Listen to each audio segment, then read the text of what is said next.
All right, what's up, guys? Sorry for the little delay there, although at this point, you're probably used to it. Never quite starting on time, but that's okay. We've got, as you can see, I mean, look at the table. We've got a lot of stuff to get to tonight, so plenty of time to get through some of these things. It's Thursday, as normal, December 21, so tomorrow's the 22nd. Like, we're not quite to the holidays, but we may as well be there. I don't have anything tomorrow till 2 p.m., so if that tells you how tonight's going to go. We'll see. We'll see how we do. Small sips. Got to pace ourselves. But lots of cool stuff to do tonight. We are back on the normal 8 p.m. Thursday time slot for quite a while at this point. I feel like there might be maybe one conflict in January, maybe not. I definitely know there's maybe one in February, but with a lot of the holiday gigs out of the way, I don't have a lot of nighttime Thursday night rehearsals, which is great coming up. And that's going to allow some more consistency here on the channel in terms of live streams. We'll talk about other channel stuff as well, videos, all that kind of stuff. We'll talk about what we're doing tonight, but the first order of business is just to have a sip of whiskey and stop talking. There's going to be a lot of talking tonight too. You know, we had the Fred Minnick top 100 happen last night. We'll get to that. I have some thoughts. Yeah, we've got some Ohio news today, actually, that happened, which is interesting. So any Ohio people that are in here or watch the replay, I'll get into that. You know, it's not something I planned on talking about, but I'm sure I'll hit it. But for now, cheers. Starting off with some Eagle Rare store pick. We will have a blind at some point in the evening. Sarah's got 4 blind pours for me here. Got some training to do for the Matt Madness Champions match, which is going to happen January 12th on a Friday. So cheers, guys. Let me know in the chat what you're sipping on. I'm going to get right into the chat here. Say hello to all you good people. We'll get into a lot of whiskey tonight. So very excited. Cheers, guys.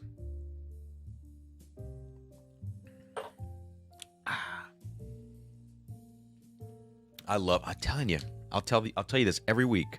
Eagle Rare store pick. That's the one. It's just such a great bottle. Obviously depends on the barrel that was picked.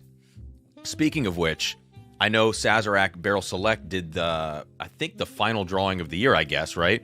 Today, and I saw some friends there on Facebook that actually won the opportunity to get some of those barrels. I won't out anybody here publicly, but I'm sure one of you will be in here at some point tonight if you're not already. Starting with a J, but congrats, man. That's awesome.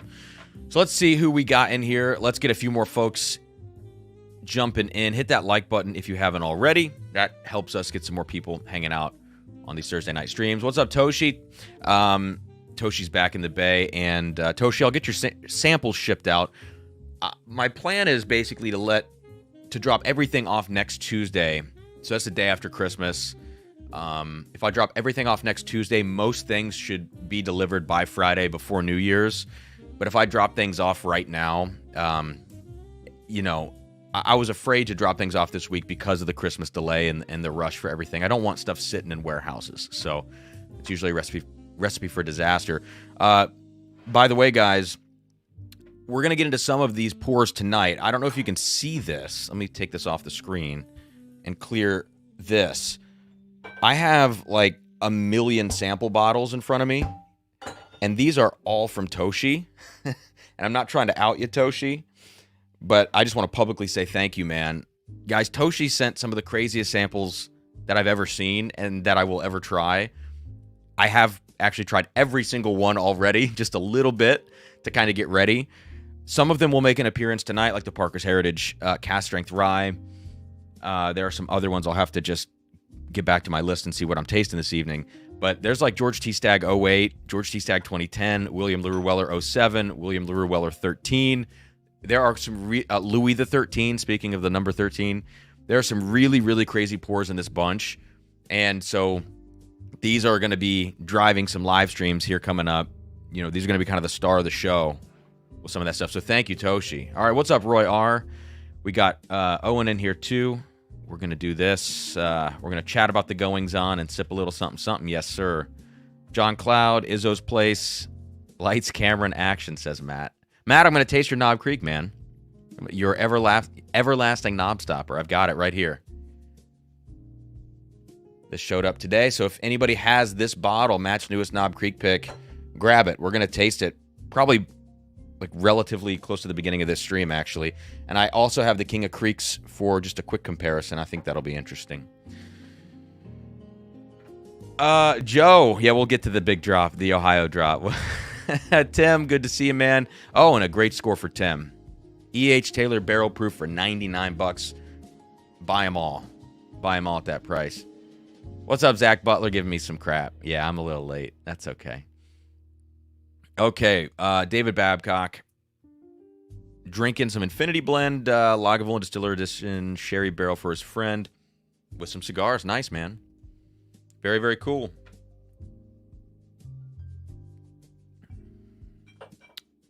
Okay.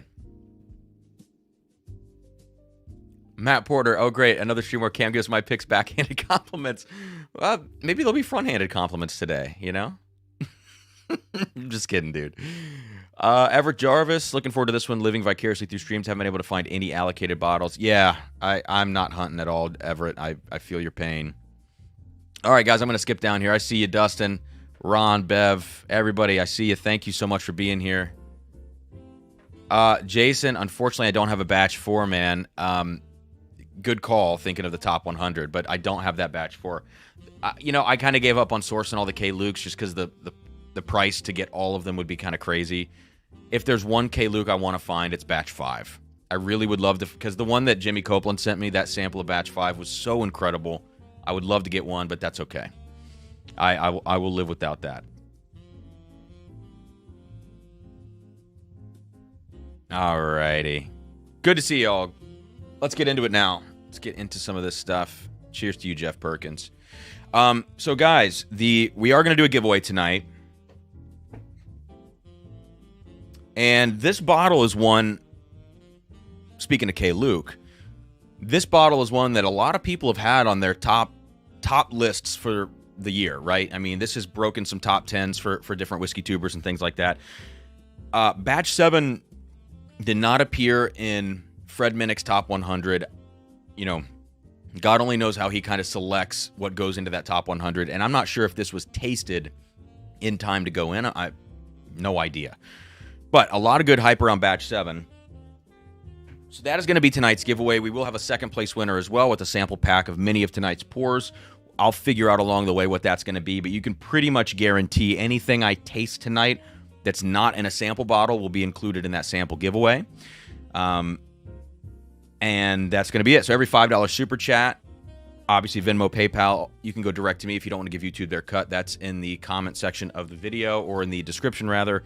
You can find my tags there, send direct to me, or you can do it super chat. Either way, totally cool. So that's what we got on the table for the giveaway. Now, we're not going to start with the K-Lukes just yet. I want to get to those in a second. We are going to start with Mr. Matt Porter's Knob Creek pick. So let me clear these two glasses. I let some of these sit out earlier, and I let Sarah try them, but I didn't try them, actually. All right, so I'm going to get a fresh pour of each.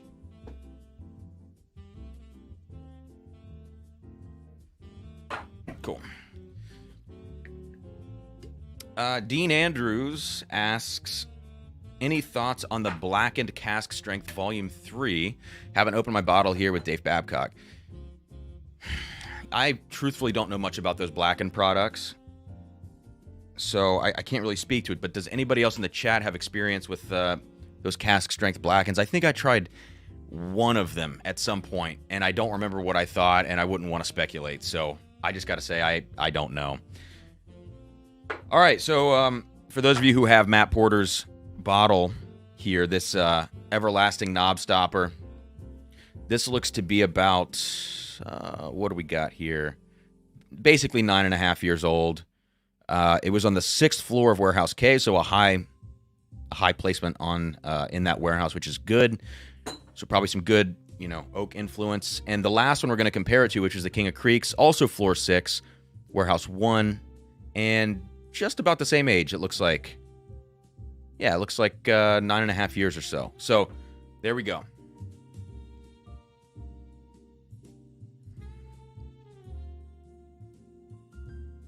They are different. So what I have here in my left hand on your right side of the screen is the newest one, the Everlasting Knob Stopper. And in this hand is the previous King of Creeks.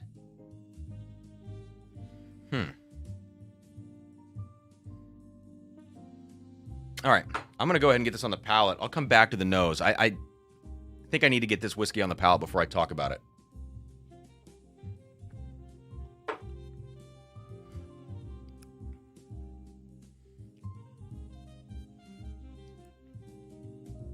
Yeah, very good. To me, what I'm looking for in a 9.5 year Knob Creek single barrel is one of two things. One is that you max out like the classic bourbon profile. Since we're dealing with Jim Beam, yes, there's going to be some nuttiness involved, but it's like maxing out maybe some oaky notes, some leather notes, chocolate, that kind of thing to balance out a little bit of the sharper nuttiness and the sharper cinnamons that you tend to get with something like this. So I'm either looking for you to totally max that out or to go left field and something completely different. And I don't know, obviously, which samples Matt received to do these picks, so I don't know exactly what he was going for here. I would say on the Knob Stopper, as far as I can tell right now on the first sip, it feels like this is a very classic version of Knob Creek, and it's just maxing that out. The star of the show for this so far for me is just a super long finish. So that's where I'm at right now. David Babcock, yeah, my first name's actually Anthony. Middle name's Cameron. So, yeah, if you see Anthony Leach pop up, that's what that's all about. All right, now, just a quick King of Creeks taste here.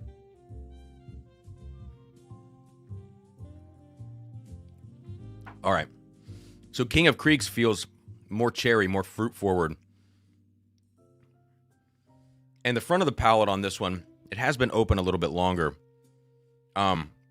The palate feels a little flatter at the beginning, but it does ramp up. So,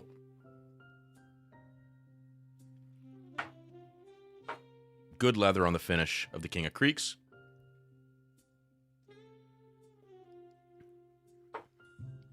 And the Everlasting Knob Stopper, this one is much spicier for me. So, I like the front end of the palate better on this one. Although I do like the cherry note on the King of Creeks. They are different. They're not drastically different, but they're both really, really solid whiskeys, and I think they're like $60. So one thing that I've been recommending to people is if you're not sure what whiskey to be buying and picking up, like especially if you're not hunting for the crazy allocated stuff, if you're not standing in line, and also if you're not one of those people that's on secondary spending $2.50 a bottle, and that's no problem. If you're just the person that wants to find really good $30 to, let's say, $90 whiskey, depending on the month, depending on the occasion, and you're just looking for really quality stuff, my advice is get in a barrel picking club, whether that's somebody's Patreon like Matt, the Junkies, or it's like a local club. Get involved in one of those organizations, and stuff like these Knob Creeks, even at 9, 10, 11 years old, these can be really stellar whiskeys. They're not the kind of whiskeys that you're going to taste and go, oh my God, this is the most amazing thing ever. But at $60 in 9.5 years, in this case, the goal of the whiskey is not to do that. It's just super solid whiskey to sip. You can throw it over ice because it's 120 proof.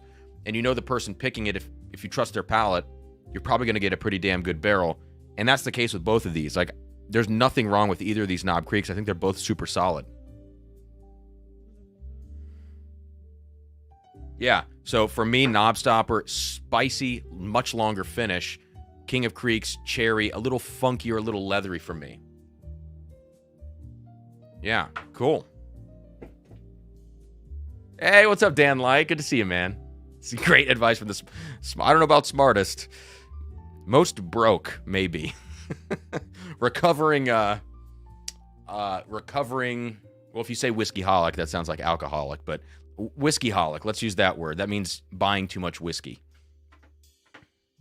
Honest Charlie, no, we've got K-Luke. We're going to get to these here in just a second, actually. We've got K-Luke batch 6 and batch 7. So I've already reviewed... Have I reviewed batch 6? On a live stream, I've tasted it, but not on a video. And then batch, and I haven't touched it all on the channel yet. Good to see you, Dan. By the way, Dan, man, all of the like reels and the little YouTube shorts and stuff like that you make. I love those so much. I love it. Oh, Matt, that's why you named it. I didn't even think. I'm an idiot. It is everlasting. Damn. So Dan can now take back the smartest man on WhiskeyTube. I completely missed the pun here. Is it a pun? All right, I'm going to stop now. Anyways, super solid. Finally, clear a little room on the table.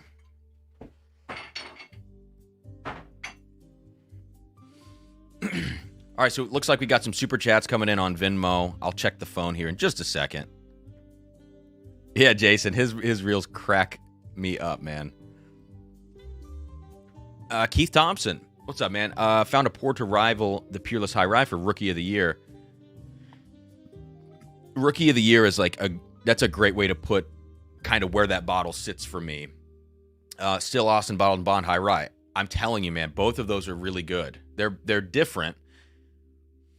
I don't know which one I would prefer. I think in a blind, I would end up picking the Peerless, but that little brighter flavor profile of the Still Austin Bottled and Bond, I love as well. And I know people are going to say that, I'm being bought and sold by Still Austin because they've been really sending a lot of things out recently. Not just to me. I mean, you can see other whiskey tubers getting a lot of these expressions from Still Austin.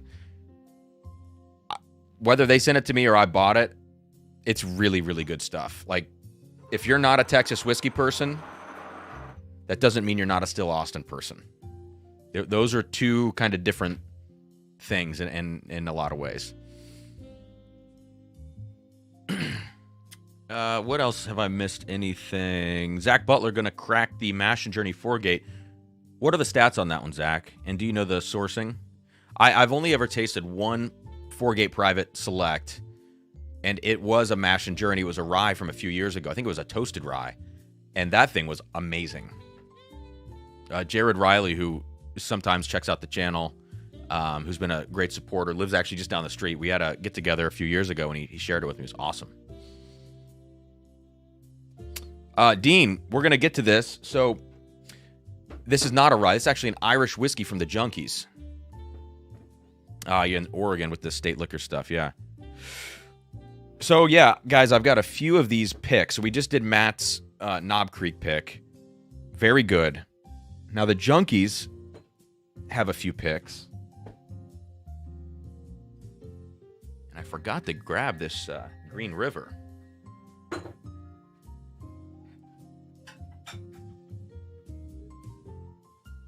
All right, so here we go. Now, the Junkies recently did 3 picks. They dropped them all, I think, on the same day. And I've got those here to taste. We're not going to get to those just yet. I want to do these K. Lukes first. But just to kind of give you the rundown on the Junkies picks, there's the Dusty Junkies, which is 73 months. And a lot of the time of this one was spent in a Wave Stave barrel. So it's Wave Stave finished. We can talk about that a little bit. I don't know too much about it. Then the other one, that was Dan's pick. This is Sean's, which was an Irish whiskey. Magically delicious. Funny little side label there. Aged 68 months, but it was rebarreled into a new... Rebarreled in a new charred American oak barrel. So, that's going to impart quite a bit of flavor. And then this Green River, which I think was a 7-year when it was bottled. Full proof, so 119 proof. I can't say enough great stuff about Green River already. So these are going to be some things we taste tonight. And, of course, second place winner of the giveaway is going to get a sample pack that includes all that stuff. All right. Cool. So let's get into this K. Luke side-by-side. Batch 6 versus Batch 7. So this one right here on your left is going to be Batch 6. So you can just read left to right. On the left is Batch 6. On the right is Batch 7. That was a very large pour that I don't need. Now, stats on these. Batch 6 is bottled at 119.8 proof. 119.8. And Batch 7 slightly lower at 116.4. So a 3.4 proof point difference. Both are distilled in Kentucky and Indiana. They are the high and low rye mash bill blends of Kentucky and Indiana bourbon. So that's kind of the setup. And again, tonight's giveaway, a bottle of this batch 7. Kagan, yes, I caught Fred Minnick. Yeah, and we're gonna talk about the top 100. I wanted to taste whiskey first before I start like looking at the list, ranting probably about things. It's like, let's taste a few whiskeys. Let's get the giveaway whiskey, talked about and squared away.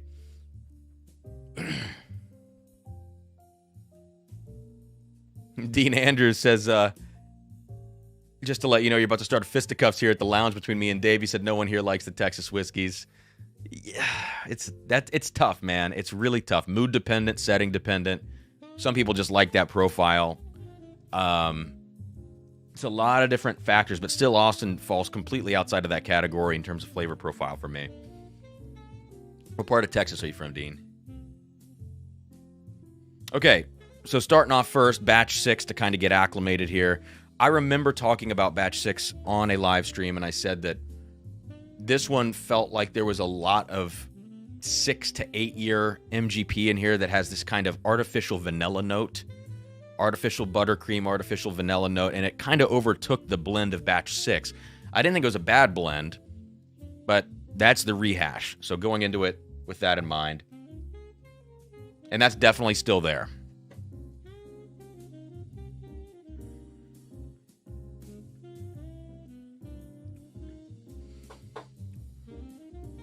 So, like, to kind of quickly characterize the profile of batch 6, to me it falls somewhere between MGP, Wild Turkey, and Four Roses. Basically what I'm trying to say is a lot of spice, a lot of cinnamon notes in there. It's in, like, the brighter 2/3 of the flavor spectrum. There's not a lot of super dark oak, super dark fruit. That's not there.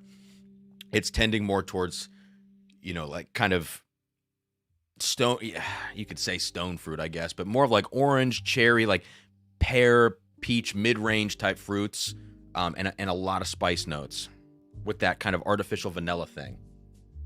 But what really works about it is that the blend is very cohesive. So from the front to the back into the finish, there's no weird bumps or anything. It's extremely consistent throughout.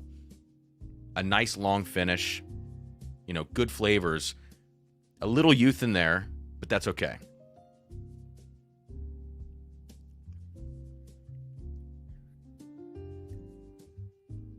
Joe Dickinson says, do you ever notice the K-Luke 6 has almost no legs despite the edge? I never really look at legs, if I'm being honest. I guess you're right. It's kind of interesting. But yeah, I never tend to look at legs. To me, it doesn't give me that much information. Like, I don't know. I think legs and whiskey color actually can sometimes be deceiving. But I don't know. Maybe I'm crazy. Oyster Creek, Dean says about 56 miles south of... That's very specific. 56 miles south of Houston and 8 miles from the Gulf of Mexico. Okay. So now let's get on to batch 7. This is the one everybody's been talking about. Yeah. It's a little lower proof, like I said, 116.4. And the word on the street is that this one's got a lot of kind of like honey flavors, very sweet, golden raisin, date, stuff like that. I remember reading that. Wow. And to me, on the nose, it is a fuller profile than batch 6. Yeah, batch 6 is a little grainier, actually. Grainier, younger. Again, with that artificial vanilla MGP thing in there that I think is overdone. That would be my critique of batch 6. 7 is like it let's do geometry. If you're thinking about shapes and the way this thing hits you on the nose, batch 6 is like a triangle. There's like a point to the front of it. Batch 7 just hits you like a square or a rectangle. It's just this flat, full flavor that hits you right up front, kind of evenly.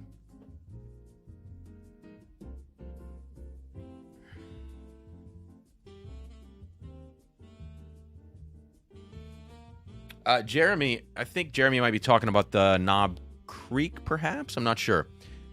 Disagrees that a 9-year store pick can't be, oh my goodness. No, I mean, you could definitely have an outlier barrel, I think, in those 9, 10-year store picks from Knob Creek. But I think on the whole, you don't expect those to be what, let's say the 15-year picks were, which were, I would say, more consistent once you get to that age.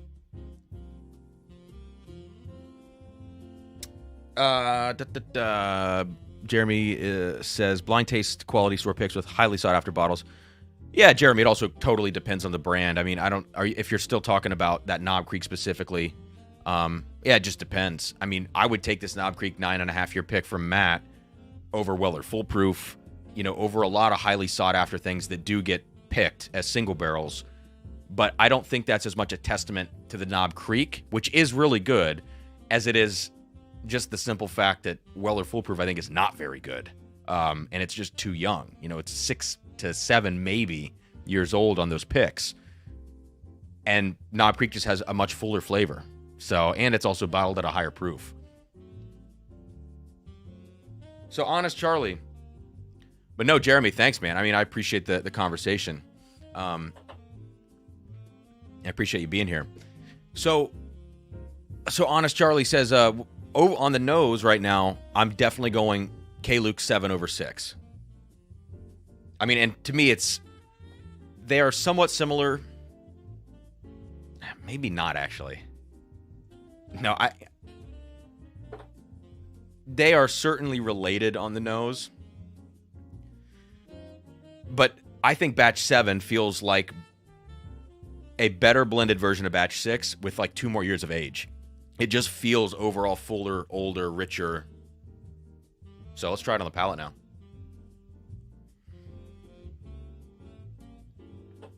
Oh, that's way better. That is way better. Actually, spearmint in there. There's a big rye note in that. Wow. I got goosebumps. So I've already tasted this Batch 7 by myself. And before I give a bottle like this away, like I always tell you guys, I don't give away whiskeys that I wouldn't want to drink myself. And I tasted it and I was like, this is very good. It didn't blow me away like I thought it would based on what other people were saying about it. But when I tasted it, it was right after I got over COVID. I was still congested. That was a few weeks ago. Right now, I have goosebumps from drinking that whiskey. That's surprisingly good. But I also had the expectation that it wasn't going to do that. So let me have another sip to make sure I'm not like, swinging wide here on my interpretation.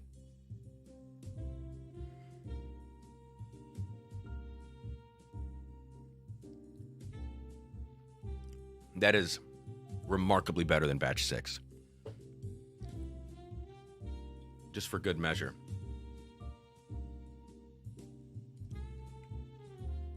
Yeah. Batch 6, definitely spicier, a little younger feeling. 7 is just a full experience the entire way through. A great blend. And I think both are probably blended very well. I just have, I think, an issue with... I think they're blended well for what was used in the blend. I would just prefer less of whatever is giving Batch 6 that kind of artificial, younger grain flavor, which I think is young-ish MGP in there. Or at least some MGP barrels that just don't quite have the fullness of flavor. That's what it feels like. So, damn. Very impressive. TJ, are those Green River and Backbone bottles yes, these are all the Junkies picks on the table. Absolutely. We're going to get to those here probably right after this. Honest Charlie says, Jason had Jonathan on, I think last night. He went on to bigger batches. Why does that keep going on and off the screen? I'm not pressing any buttons. I think maybe from 6 to 7, from 4 barrels to 10. Wow. But actually, you know what? He got better results from doing that. The profile's just better, fuller. And I would agree with a lot of what's been said about batch 7. This is definitely, this is like honey butter kind of, yeah, this honey sweetness, this kind of, but it's not bright. It's not Buffalo Trace super kind of bright sweet honey notes. This is a little darker, almost like a Scotch kind of honey when you think of like a dark honey note on a Scotch. Yeah, honey butter, you know, kind of like brioche almost. I really like this stuff.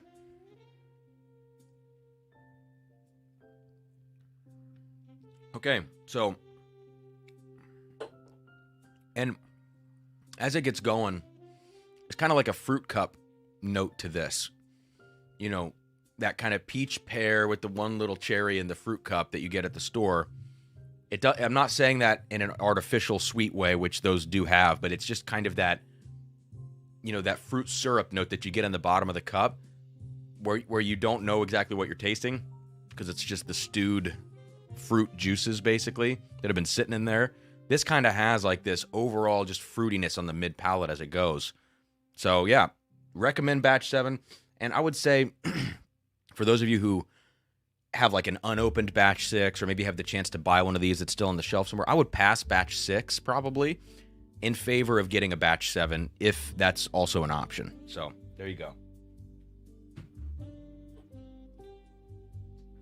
This here. Okay, great. So now that we've done batch 7, let's check out some of the super chats, get everybody on the board here. Cool. So let's get on to Venmo. I'll read out some of these giveaways. Get you guys entered.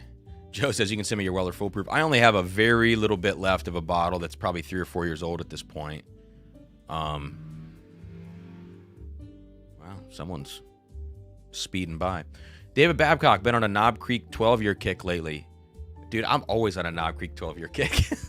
I brought some of that to a party on Tuesday night, and a lot of people enjoyed it. I brought some scotches, and then I brought Knob Creek 12, and I brought Discovery 11, and Discovery 11 was the star of the show for everybody.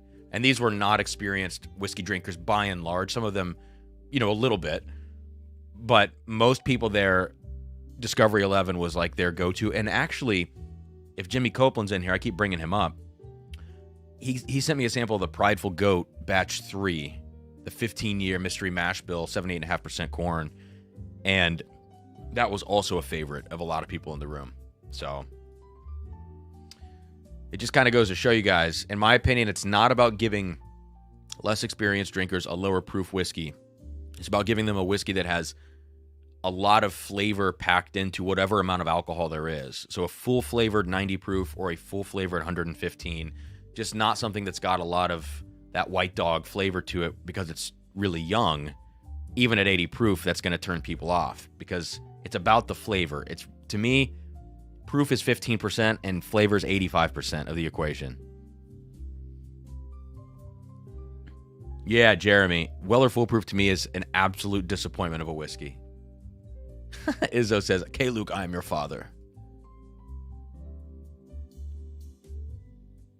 Okay, cool. Let's and Zach, I'll get up there and check out the stats on that Mash and Journey pick here in just a second.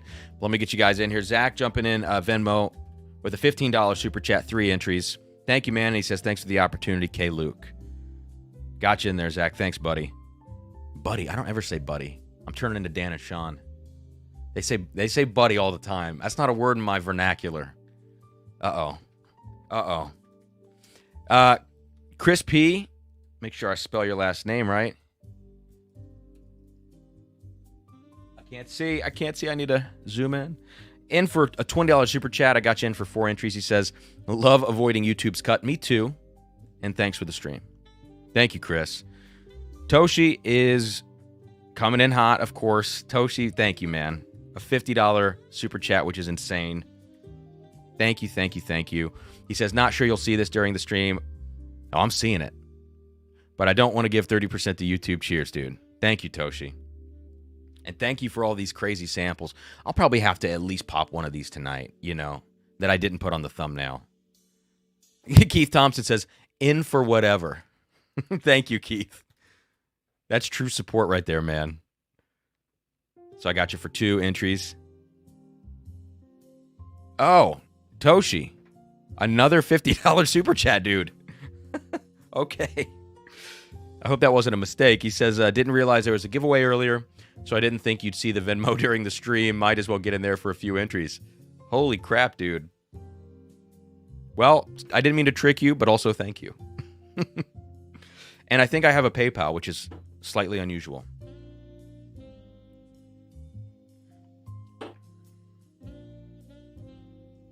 That K. Luke, man.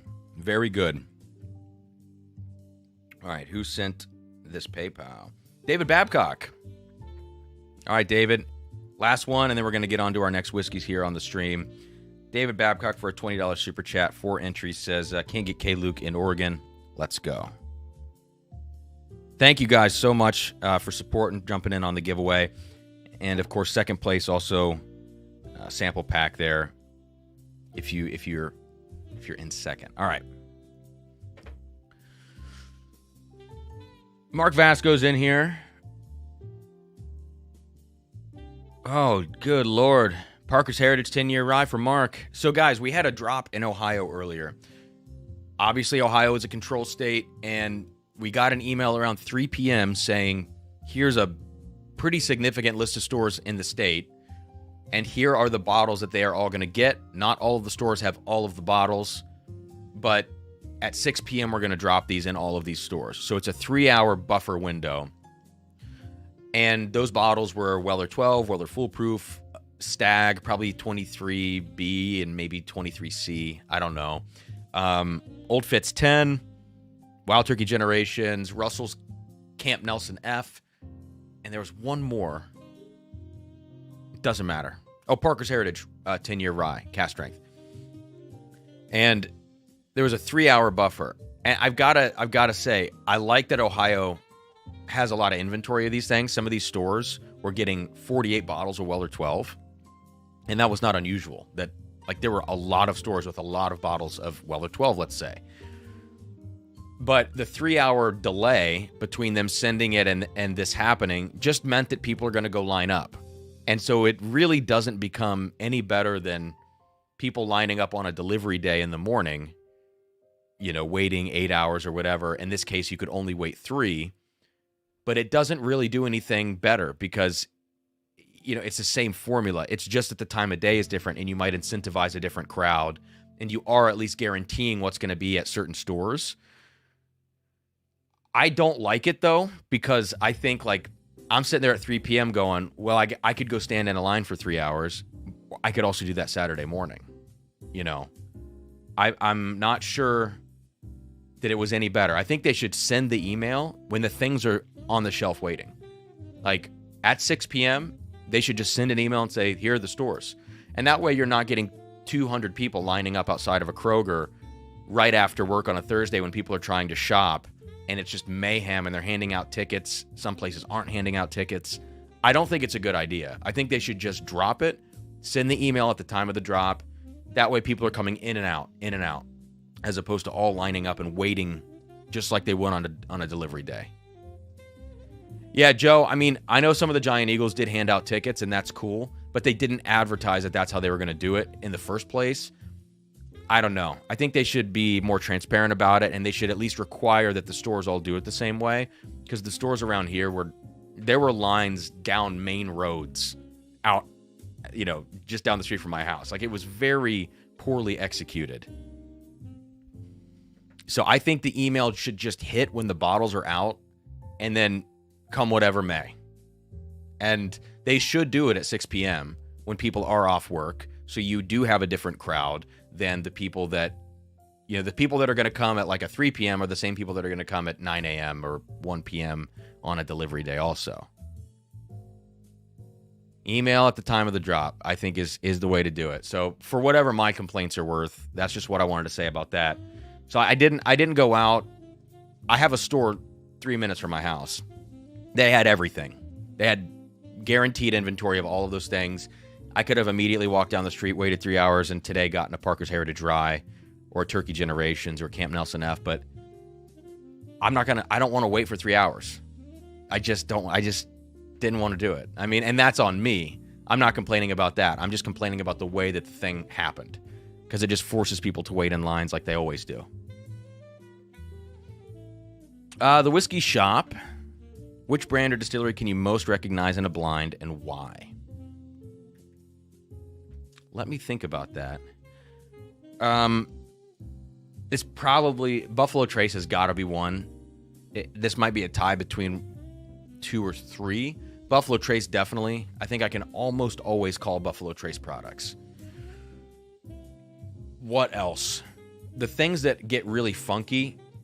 See, this is tough. I would say like maybe Old Forester or Jack Daniels, but I can get those mixed up. I would say probably Old Forester products and Buffalo Trace products, for me, are the most recognizable in a blind. And it's because they have pick points, within the profile. For Buffalo Trace, it's just that grape honey note that everything that they make has. And even on Sazerac Rye, I can still get it. I basically get a kind of dill herbal rye note, but I get the Buffalo Trace honey, even still. And then Old Forester, it comes down to that candied cherry note. Yeah. So I would probably go those two. I might be missing something. Yeah.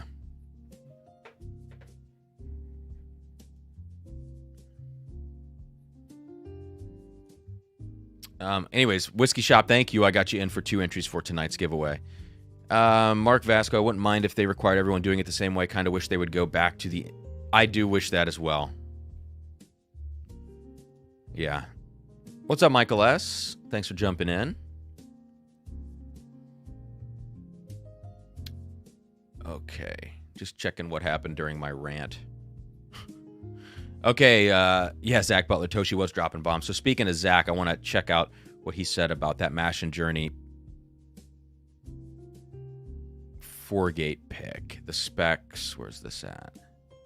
Scrolling. Here we go. Mash and Journey 4-gate, undisclosed source. Oh, they've got the Four Roses stuff still. Aged 7 years, finished in Spanish Oloroso Sherry dark rum casks. Wow. And they know what they're doing with those finishes. Usually I would see something like that and say, hell no, not at 225 or whatever they charge. But 4-gate, they are the kings of finishing whiskey.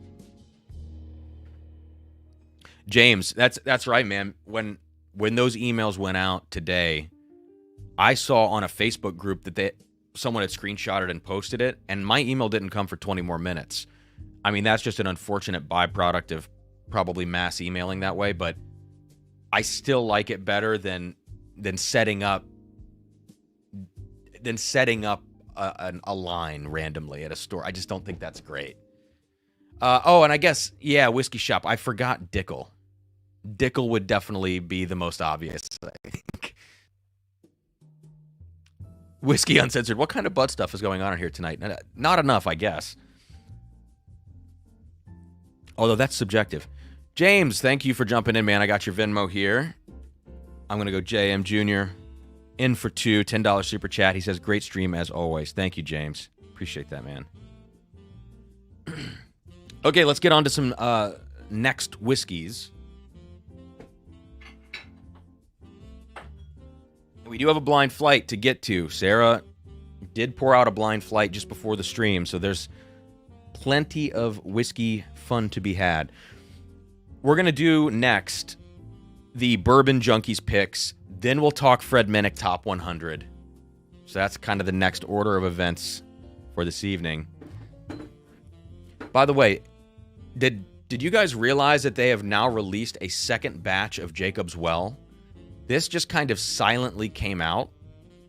And this is within the same year, or I guess within a few months, really, of these 3 bottles back here. The Frankfurt, Claremont, and Boston releases, which are 17 years old. This new Jacob's Well is 17 years, 7 months. It's 211 months labeled on the front. 109 proof, which is 1 proof point higher than last year's, which was a 15 and 16 year blend, 184 months at 108 proof. So they put this out. I picked one up. I will be tasting it tonight. And the next live stream I do, we're giving one of these away because, spoiler alert, it's very, very good. All right, 3 glasses for these 3 junkies picks.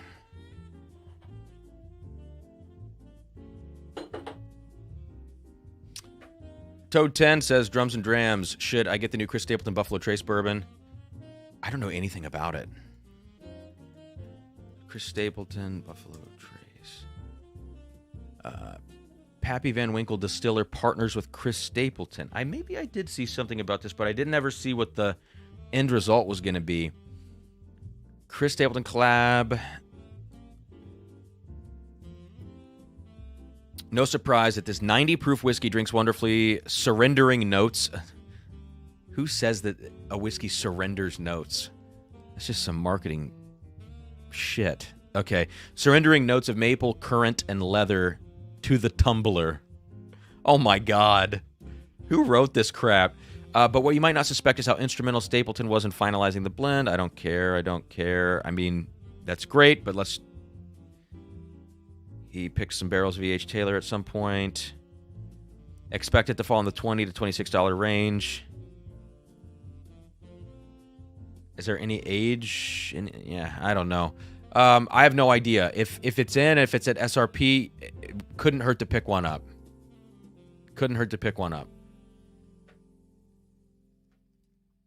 Oh, what's up, Marty? I was going to ask you about this, man. Going to get into your blind in the next 2 weeks. Yeah, let me know. Yeah, Toad, I would say, depending on the price, like if it's fairly affordable, pick it up. Why not? It couldn't be worse than Buffalo Trace, probably, you know?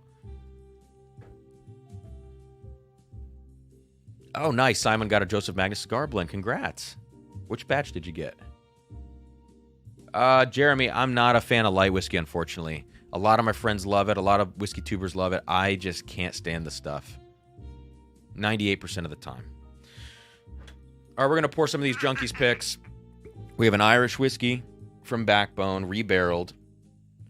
We have a Green River pick, 7 years old, with a really nice color to it, by the way.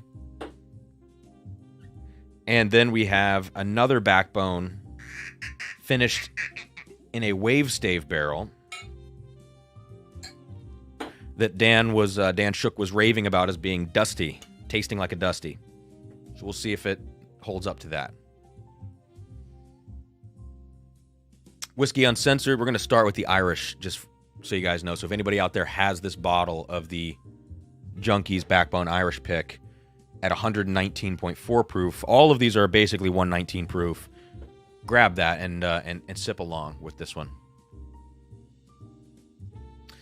Whiskey Uncensored, have you side-by-sided both Jacobs? Well, I have. I only have one pour left in the bottle of the 15-year. So what I'm going to do on the next live stream that we do on the channel, which is I think is going to be next Thursday, unless there's one before it. There's definitely one next Thursday, but there might be one popping up beforehand. But on the next like full-blown live stream, I'm going to do a 5-way blind of Boston, Claremont, Frankfurt, and then both Jacobs Wells and see how they stack up. And I can really only do it once because I don't have enough of the first release of Jacobs Well to do that a second time or to make a video out of it. So I just figured I'll do it on the live stream. They're both really good. I don't really remember what conclusion I came to when I tasted them the other night. They are very closely related. But they're both worth buying if you see them at a reasonable price. Yeah, Travis is probably relabeled Benchmark. So let's start with this Irish whiskey from the Junkies. And again, the age on this, 68 months. So, you know, what is that, 5 years, 8 months or so?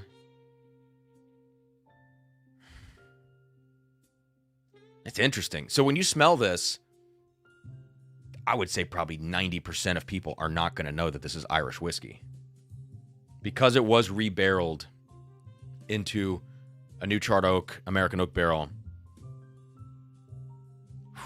You know what it reminds me of? Let me see. Give me 10 seconds, see if I can find this.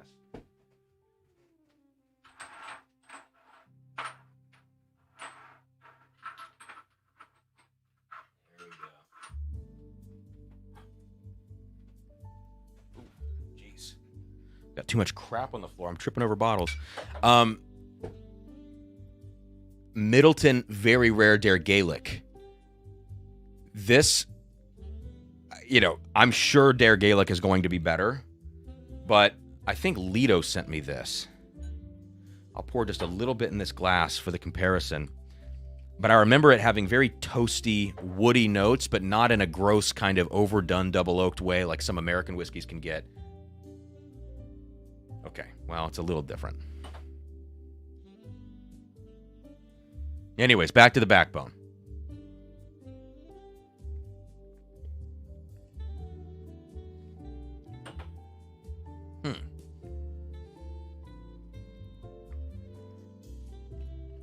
A lot of people are going to like this whiskey. So if Backbone has a lot of this Irish whiskey that they're going to be, doing barrel picks with for different people, I could see this being a big hit with a lot of folks, especially those who are not so into Irish or Scotch and need kind of a gateway drug. I think this is going to be that gateway drug.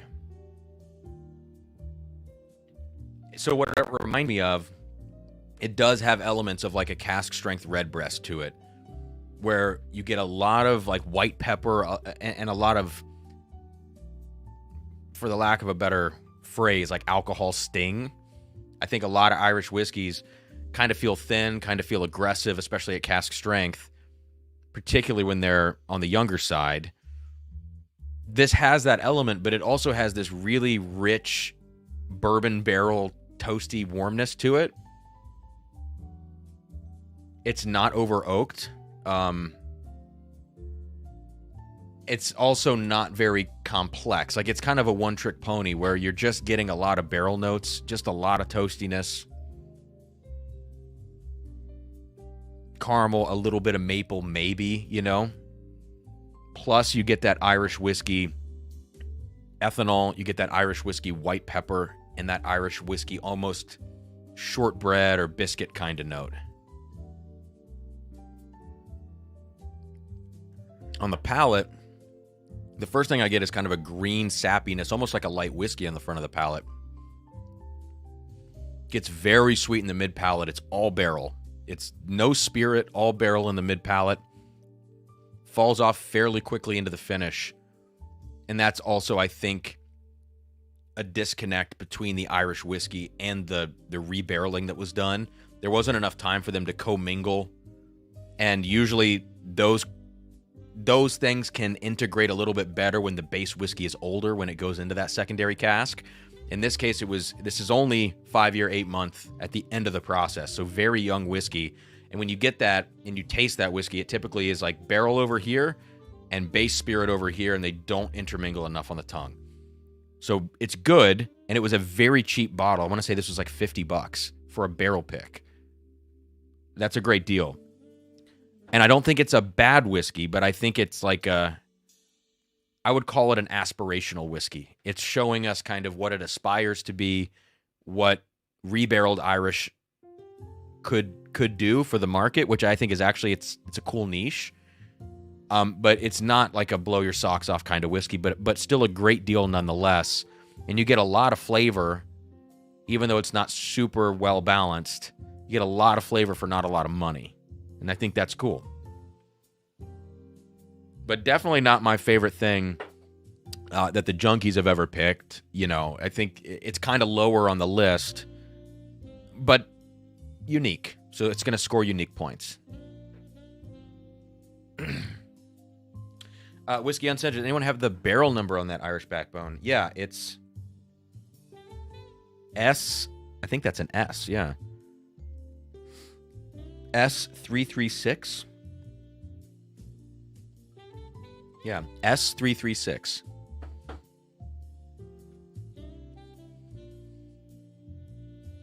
Yeah, Tim, I did see some photos of the Harden Creek sampler, and I thought it looked very good. Dean, I don't know, man, actually. I think some Irish is column stilled. But maybe I'm wrong.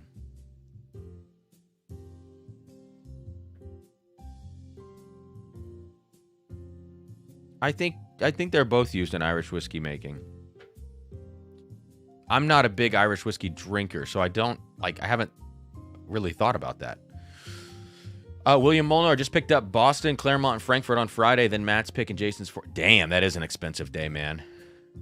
But you might regret it right now. But when you crack all those bottles open, I think you'll be happy. It'll be worth it. Simon, no, I haven't heard anything about batch 202 from Magnus. I mean, sometimes those tasting notes take a little bit for Nancy to get them done and get them put out. So.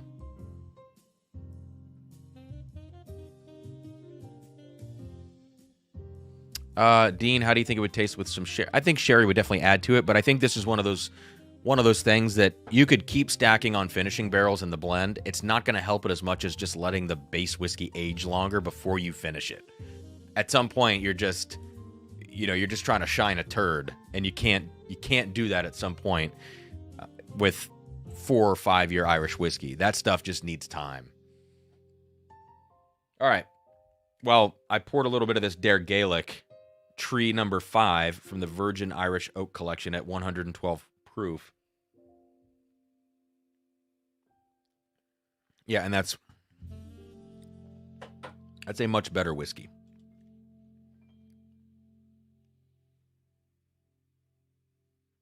Interesting.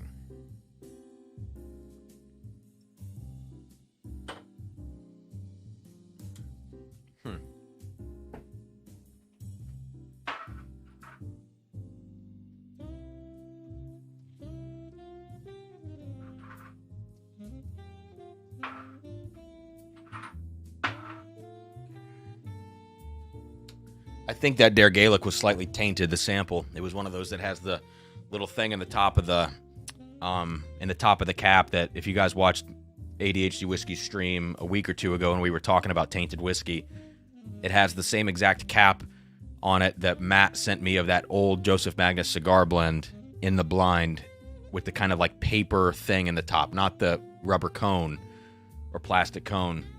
And that had that whiskey taint taste to it, unfortunately. So that might be a ruined sample for me. Damn, and that's a great sample. Those Dare Gaelics, I'm not a big Irish person. Tasting that sample made me love high-end Irish whiskey. Like, to me, it probably better than Redbreast 27. Probably. Different, but, it's good. William Molnar jumping in on Venmo says, please no butt stuff. And if you don't know why he's saying that, that did come up earlier in the stream. Thank you, man. In for $50 super chat, so 10 entries. I appreciate that. Jeesh. Okay. Let's get on now with this Green River pick.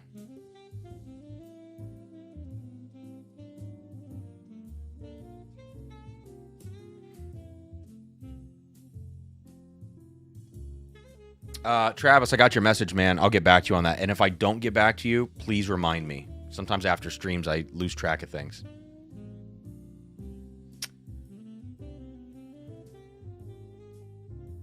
Okay, so Green River for me is one of my favorite up-and-coming distilleries on the market.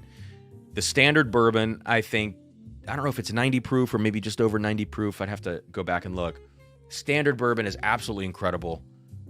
Probably the best $35 bottle on the market, available on the shelf, new, it's just great. The weeded bourbon, I think, is also very good. It's the best entry-level weeded bourbon that I've had recently. I do like the David Nicholson 1843. That's very nutty. But the Green Rivers, they can do no wrong in my eyes on those standard products. Then recently I did get a store pick from Cox's Evergreen. So I haven't actually been there, but somebody muled that pick back to me. I thought it was good, gave me a lot of hope, but it wasn't outstanding. And then I taste this Junkies pick that they did, and they, I believe, said it was a 7-year. This stuff is very cool for a young distillery to be putting out products that taste like this at this age. It is purely blackberry in the glass. It's all Green River to me has this kind of buttery note to it, very bright buttered note, like you're dipping lobster in melted butter. I get that on a lot of Green River products. This to me is melted butter. It's blackberry, which are kind of two very strange notes to go together. It's kind of a floral, like there's like a floral perfumey note that goes along with the blackberry in here. And it's kind of one-dimensional in that way. It's like butter. I didn't say honey yet. Butter, honey, and the honey note is a Buffalo Trace kind of honey. You could mistake this for Buffalo Trace, and because it has blackberry, you're talking dark fruits. Butter, honey, and blackberry with this perfume floral thing on the blackberry.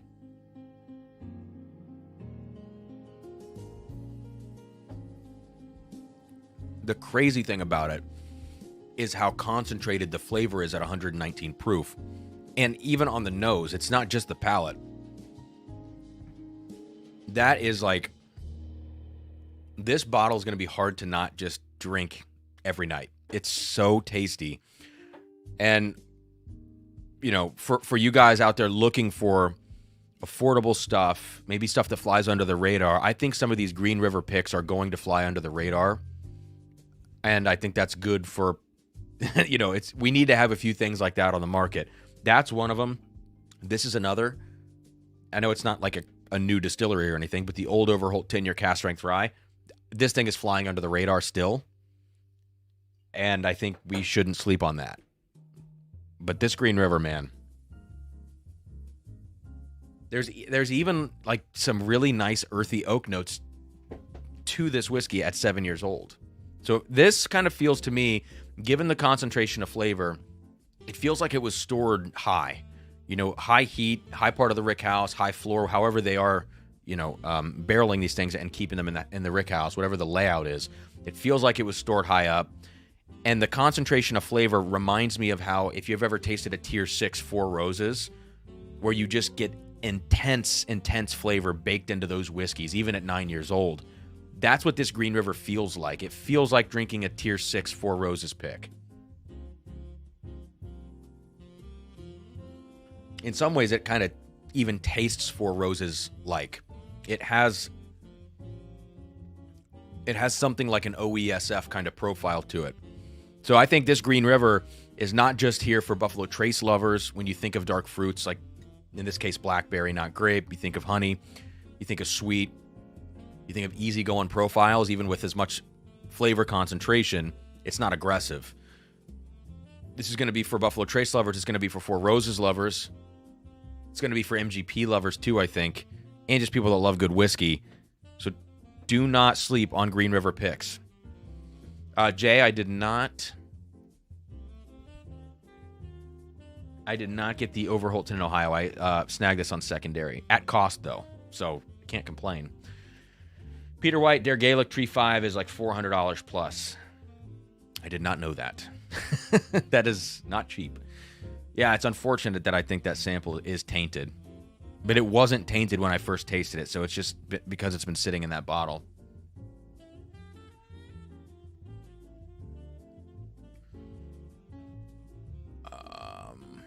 Okay. Cool. Now on to the last one here of this Bourbon Junkies lineup. So the Irish, you know, what do I call it? Aspirational. The Green River, awesome. Like, no complaints about the Green River. It is a little down the middle, not super complex, but I don't care. It's delicious. And now on to the Dusty Junkies, which this is the one that Dan Shook hyped up a lot. 119.6 proof. Okay. All right. Simon just tried the old Overholt 114. Great for the price. Keep my eye out for that 10. Yeah, keep an eye out for it. At $100, it's a great buy. For those of you hanging out right now, we have over 100. Fantastic. Please hit that like button if you wouldn't mind. Let's get a few more folks in here. Easiest way to support the channel is just to hit the like button. It's free. It's easy. It actually does a lot of good. So please, please. Bill Scott rolled the dice on a new cigar blend batch 252. I did not know we were up to that. We'll crack tonight. Surprise, the batches are, well, there you go. Yeah, so high a number. I didn't know we were at 252. That's insane. The new batches, to me, aren't quite up to what the older batches were. It is what it is. I know Nancy is working with the inventory that she's got to make that stuff. And even the batch, Drummer's Dram, named after the channel, not, selfishly, I love that batch exists, but it's definitely not my favorite tasting batch of all time. Yeah, David, man, I'm sitting on the Freebird batch too. That's the only unopened one that I've got. TJ hasn't opened his Junkie's Green River bottle yet, but Dan's Backbone, so I'm onto that one next. So we'll be able to talk about this one, TJ. Dean, have you tried McCarthy's 6? No, I have not. I have actually, I don't know anything about that.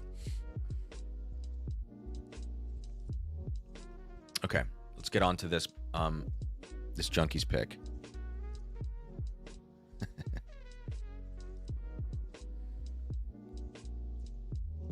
So I could see why Dan would say that this smells dusty. I'm going to push back on that. One sec.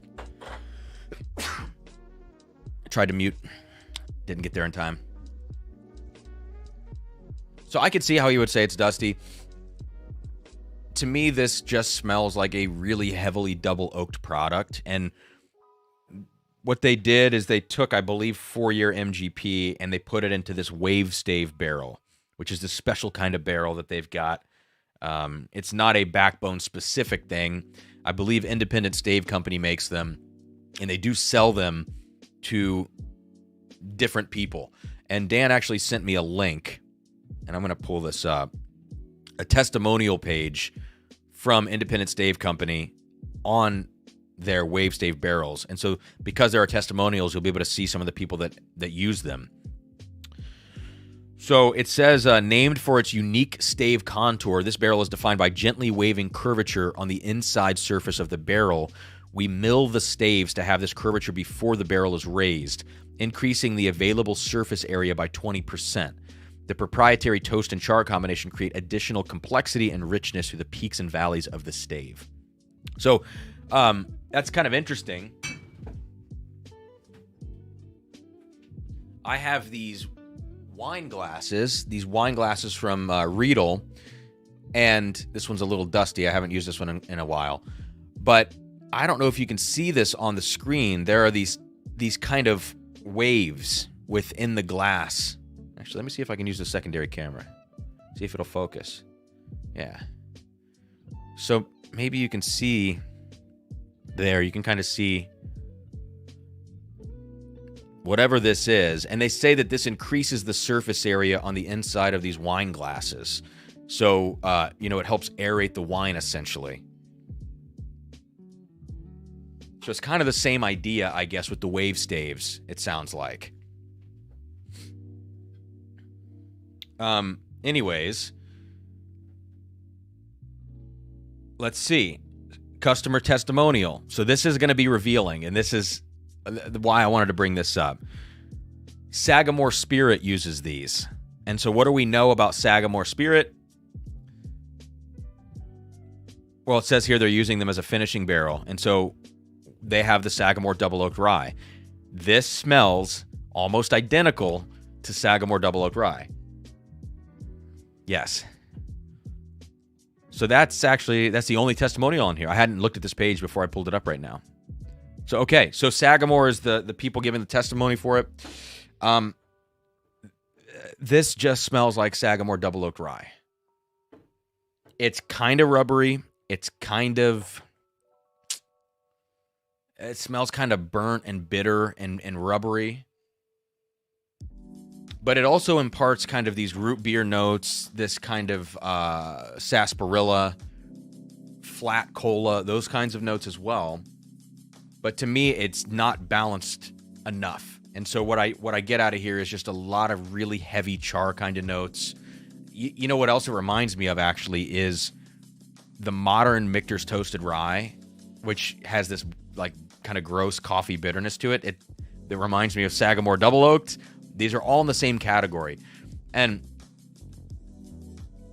I don't know that Dan will ever see this. My advice to, the junkies with Virtue Spirits, because I know that they're trying to acquire some of these Wave Stave barrels to use, is to use them sparingly. Like, flash finish in those barrels. Don't let stuff sit for too long, because this completely blows the base whiskey out of the water.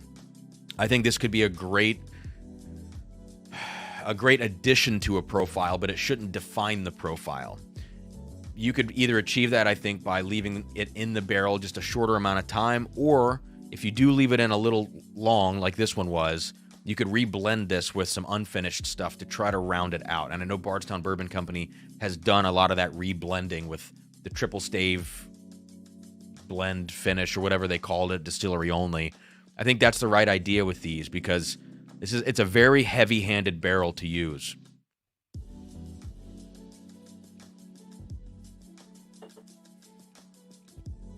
And I could see why. I mean, look, flavor concentration through the roof, but it's a little bit forced. It doesn't feel like a natural combination of things going on. I could see why someone might say that this reminds them of a Dusty. To me, it doesn't, because it feels forced. Dusties feel naturally antique, naturally like old and vintage. Like, they just taste old. They taste like an old thing smells in an antique store. That's how Dusties taste. And this isn't that. This is kind of forced and artificial. I'm not saying it's bad, but for me, this profile has never done it for me because of that forced feeling. So what I want to do, just quickly to see if I can get any results out of this. This was 4-year MGP before it was finished. So I'm going to grab some young-ish MGP if I have any in the room.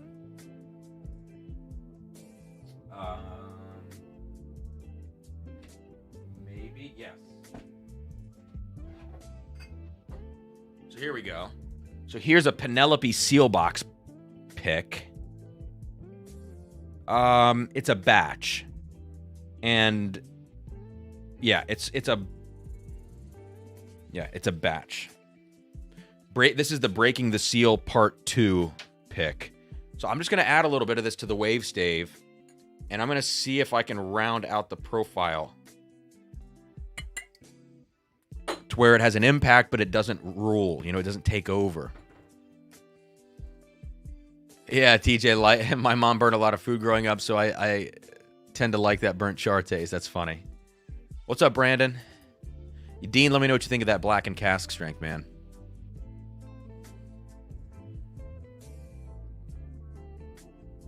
Okay, so when you blend this in, and I didn't keep track of how much I put in here. I probably put a little too much of the Penelope. The Wave Stave does fall to the background, and what the one flavor note that it really adds is maple. Big maple note now.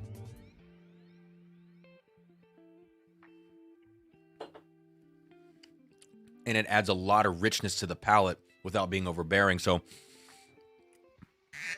I actually think I could do for just a smidge more in the blend. You could go back and forth on this all night, adding each one back and forth. But yeah, I think reblending this stuff when it's at this level is the key.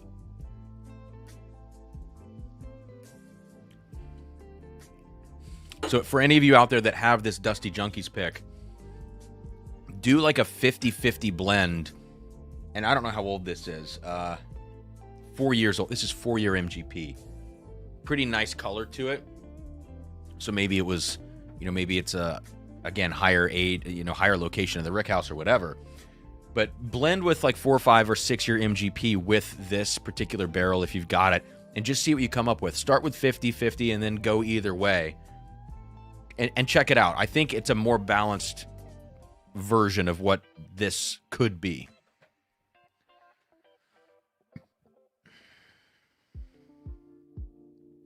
Let's see. Tim, Pretty cool that the Junkies got... Oh, I did not know they got a Buffalo Trace pick, too. Oh, man, I'm going to have to beg. Joe, the plan is to film... I was going to film this today, and my day kind of went off the rails, like this live stream is probably going to in like an hour. The plan is to film the C923 video on Saturday and get it out the same day if I can, because let's just talk about this really quickly. This brings up a good point. The last live stream I did, some folks...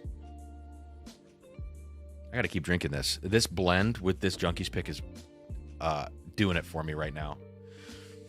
On the last live stream, we talked about, somebody suggested that I just start putting things out with no edits just to get more content out. And they said it in like a way that kind of like snapped me back to, oh shit, I really need to do that. And I was grateful that they said that. And I've been mulling that over and some other things about the channel. And I've decided I'm just gonna start shooting things and putting them out with no edits, and not think about it, not think too hard about it. And so that C923 video for me, I think I'm just gonna shoot it in one take and put it out there and see what happens and see if people hate it or how it feels. I'm not gonna do everything with no edits, but just to get back on my feet on the channel, because I feel like I'm just so bogged down, I'm gonna be shooting a lot of that. So the goal for me is Saturday, shoot it, put it out that day, and see what happens. Joe, yeah, I mean, I'll just tell you, if you find A23, dude, that's the one. But I tasted it. I was already a little tipsy when I did the first comparison, so I don't want to, I need to shoot the video. What's up, Clay? Clay, you sent me an email about Armagnac. Thank you for sending that. I'm sorry I didn't respond to you. Things just lightened up on my gig schedule. Andrew. Oh, I didn't know that. So he got the Buffalo Trace pick, because I saw his first choice, I think, was Weller Foolproof, maybe. I love a Buffalo Trace pick. So, Weller Foolproof can suck it. What else is there? Eagle Rare, they've already got one. I love Eagle Rare picks. I love Buffalo Trace picks. Stag would be one. I've never actually tasted a Stag store pick. I think I had a little bit of the Junkies at one point. I don't remember what it tasted like, but everybody says that Stag picks are really excellent. That would be my first choice. My second choice would be Eagle Rare. Third would be Buffalo Trace. Ah, man, that Junkies pick with the blend. Very good. Two more super chats. All right, we got Guy who jumped in here. Thank you, Guy. In for 5 entries. Says, cheers, as always, enjoying the live stream. Thank you so much. And Travis in for 2 entries. $10 super chat. Travis R. Got you in for 2. Says, I'm sure this is just going for your New Year's bash. Just don't spend it on barrel-aged Fireball. Cheers. No, I've traditionally mixed all of my Drums and Drams finances with my personal finances. I've decided I'm going to keep everything separate now, and I should have been doing this from the beginning once the channel got monetized. I'm just going to track everything Drums and Drams completely separately and reinvest everything into the channel. That's kind of the goal. Also, I'm turning really red. It is hot in this room. We have our heat on right now, and when I close the door to this room, there's a vent over here. If I start sweating, I'm sorry. Whiskey Shop says Stag batches are better than picks. Interesting. Yeah, Travis, that sounds right. Oh, you know what though? A John J. Bowman pick would be a pretty cool thing. That would be a pretty cool thing.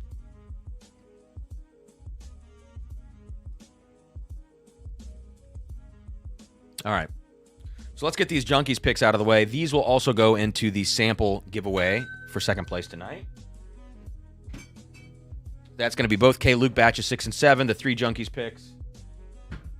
Both of Matt's Knob Creeks. I think that's it so far, but we do have more to go, of course.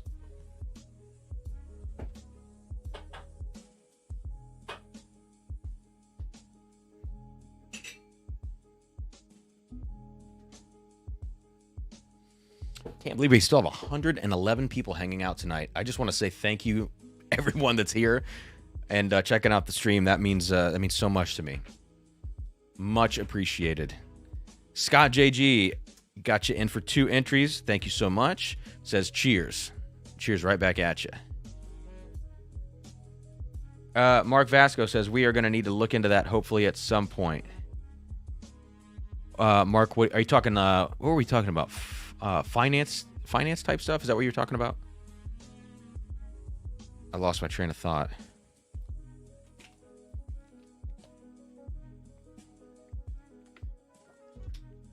What are we going to get into next? We're an hour and 20 in. This is going to be a longer stream. I just want to forewarn all of you. We are an hour and 20 in. This might be a 2.5, 2:45 kind of stream. So just know that. I will shoot to do the giveaway by 10 p.m. Eastern. So that's 34 minutes from now.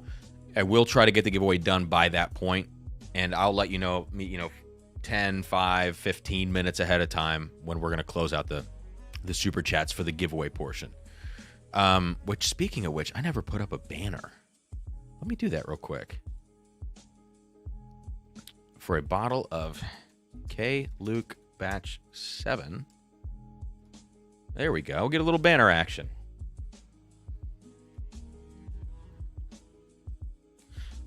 Let's get into this. Larceny C923.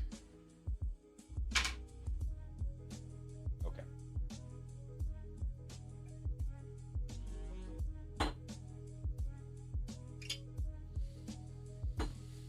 David Babcock, black and cast strength, sweet, nutty smell.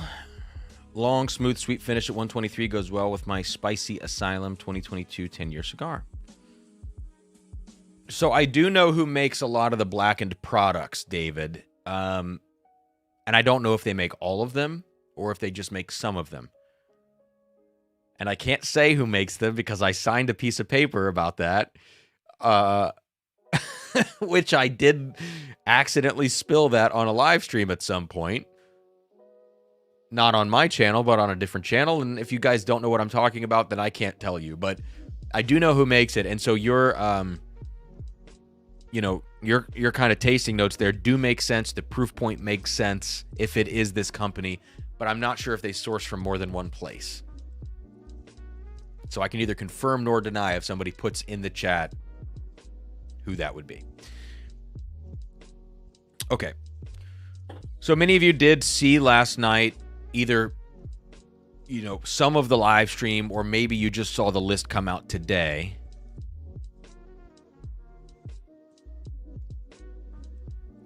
Jason, yeah. That was not a great moment. I just wanted to say, no. I'm sitting there going, no. Anyways. Brandon Lincoln in for one. Says it only takes one. Cheers, man. Yeah. You're right, though. People have definitely won these giveaways with a lot of entries on one super chat. So, man, I'm going to sneeze again. Super sneezy tonight. We're back.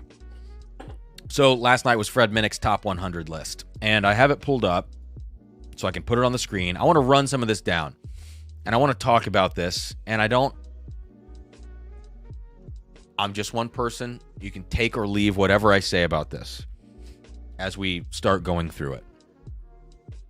Michael Schneider, I see your Venmo. Thank you so much, man. He says, Merry New Year. I don't see K-Luke out here in NorCal. What part of NorCal are you in? I used to spend a lot of time out there. So I got you in for 2. Thank you, man. Boyd, yes, I am using an SM7B here. And then I've got Sennheiser MKH 416 above me when I do videos, which is just a stellar microphone. Takes a lot of work in post. Not a lot, but you have to dial it in. I don't know how familiar you are with this stuff. I'm barely familiar, but that 416 is just ridiculous. And I'm not the biggest proponent of the SM7B. I just got it because it's tried and true, and I I have this running through a channel strip right now. This thing is live, being noise gated, compressed, just very minorly. And I've kind of found the sweet spot when I play the background music with it and everything. So I did a lot of experimenting on this stuff whenever I pick these mics up. Okay, Fred Minnick, top 100. Let's put it on the screen. No, that's not what I wanted. Hang on. There. Okay, so here's everything. Last night, Fred went through all 100 of these. I didn't watch the whole live stream. I popped in and popped out a few times. And by the end of this, he was like, he was going, oh my God, my tongue. And I don't blame him. Oh, look, we can do it this way. We'll do it this way for now, and I'll jump back and forth between these things. Yeah, there we go. That's cool. Look at that technology. So by the end of it, he was like, oh my God, my tongue is dying. But then he would say some things like, but this, I'm a professional. Look, at some point, your palate just goes. I don't know how many whiskeys some of you guys that are hanging out tonight have tasted in one sitting. When I get to, especially if I'm rapid fire, if you rapid fire 30 to 40 whiskeys, you're done. Your palate is completely done.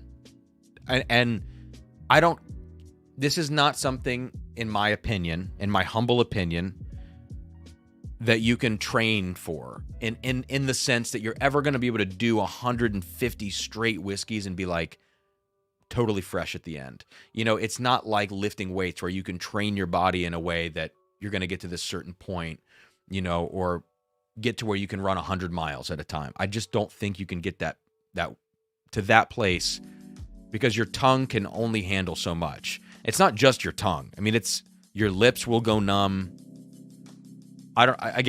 This is not a challenge to anybody out there, but this is just the truth. And I'm not even talking right now about what he's ranked where. I'm just talking about the sheer volume of what he did last night. I wouldn't trust anybody in the world. I don't care who you are. Fred is kind of regarded as top of the heap in this category. Murray is up, Jim Murray's up there, guys like that. I wouldn't trust anybody on this planet to be able to taste 100 whiskeys and even get close to, maybe the top 5 or top 10, if you take special care with those whiskeys, are going to be very good pours. And maybe the bottom will reveal itself, but all the stuff in the middle, I feel like I just can't imagine that could be accurate. And I'm totally open to being proven wrong, but how do you set up that experiment? I don't really know. I guess you'd have to set up a contest of using the same whiskeys in 100 pour tasting multiple times over the course of a year and see if there's any consistency between what happens in that.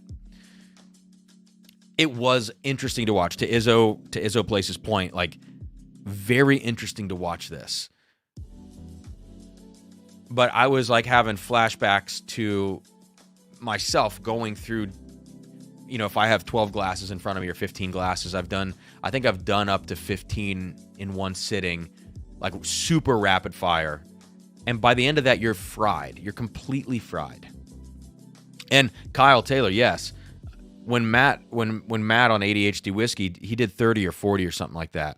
And he said the same thing. It just becomes impossible to tell. And the other thing is, Fred also mentioned, and this is not me criticizing Fred personally. This is just the idea of doing something like this.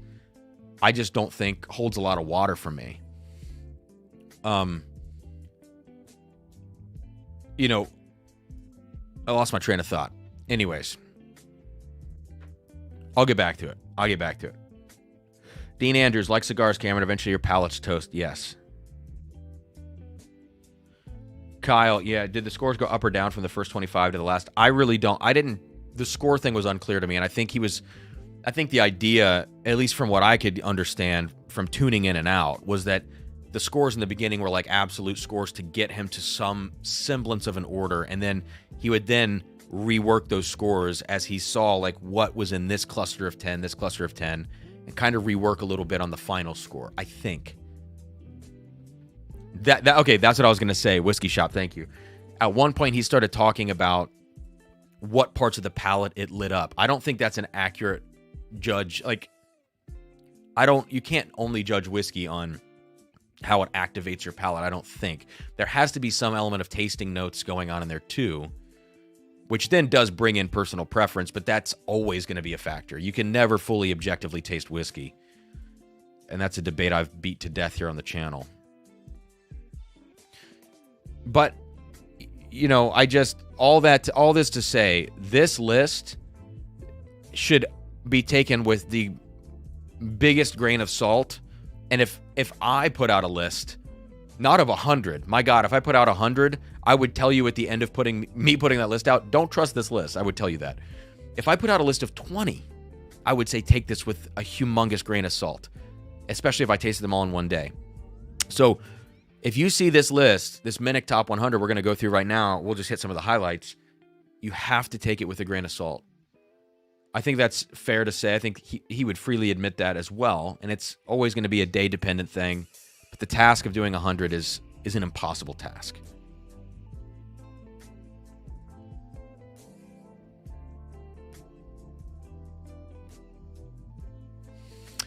So yeah, and then some of the people that were in the live chat, there were some people that were like really, really criticizing Fred. Like, this is stupid. How could somebody do this?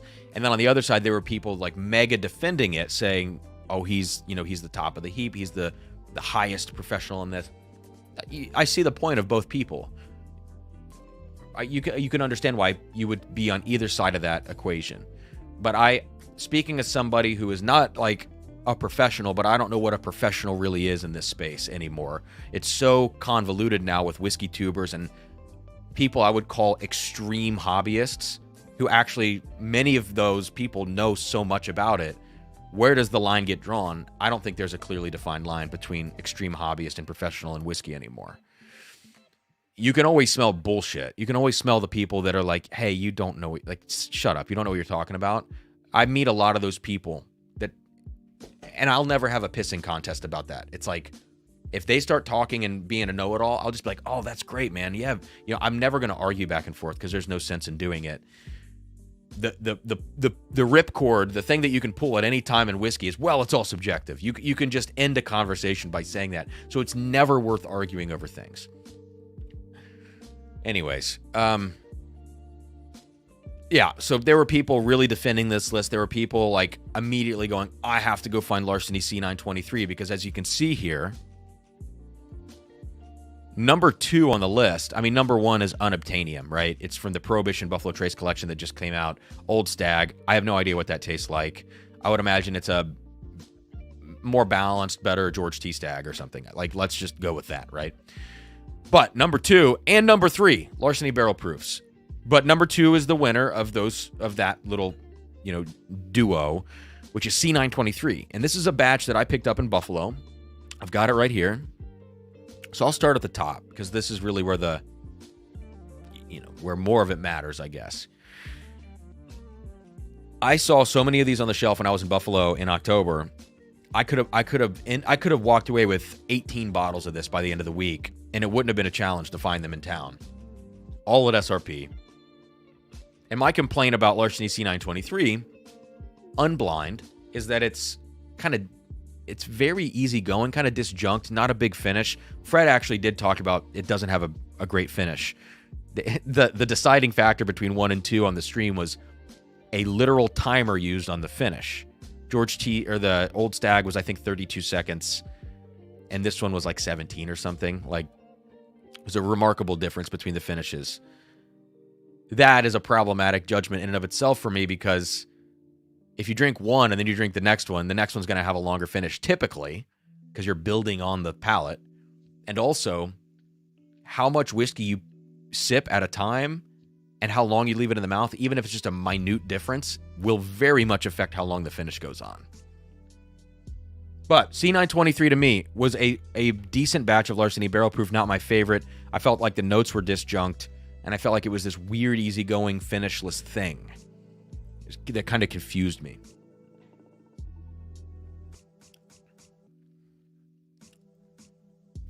So, like, is this Larceny C923? Is this even conceivably, is it possible to even be the second best whiskey of 2023? I'm not sure.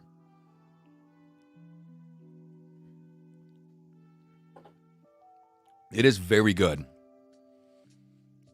There's kind of a note I got on Little Book 7, this kind of strawberry jelly note, peanut butter on toasted bread, peanut butter on toasted wheat bread with strawberry jelly, very buttery, little tobacco.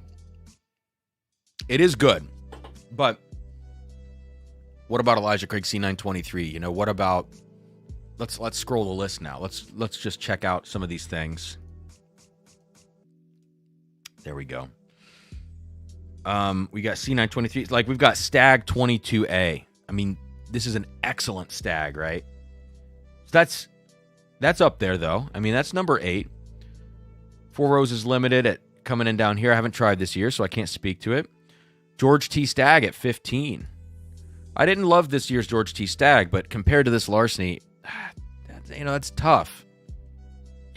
I did, here we go, K-Luke Batch 6, which tonight was dwarfed by Batch 7, and Batch 7 is very good. It's not a top 20 kind of bottle, and here we have Batch 6 in at 20. So, like, look, nitpicking this thing, to me, is very easy. You can nitpick anybody's list.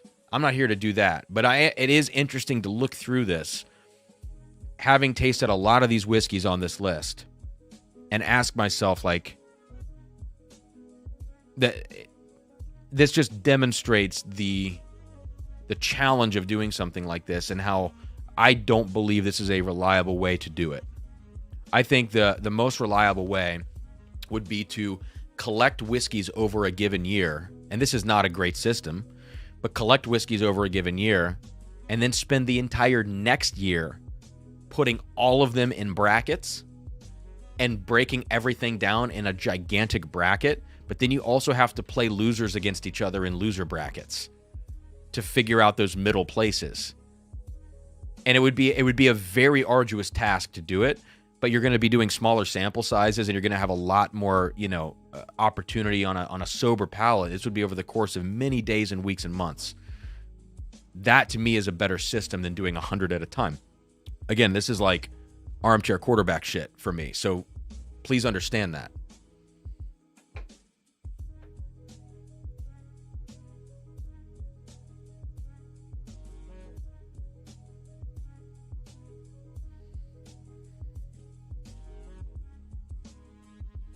Yeah, Whiskey Shop, I agree with that.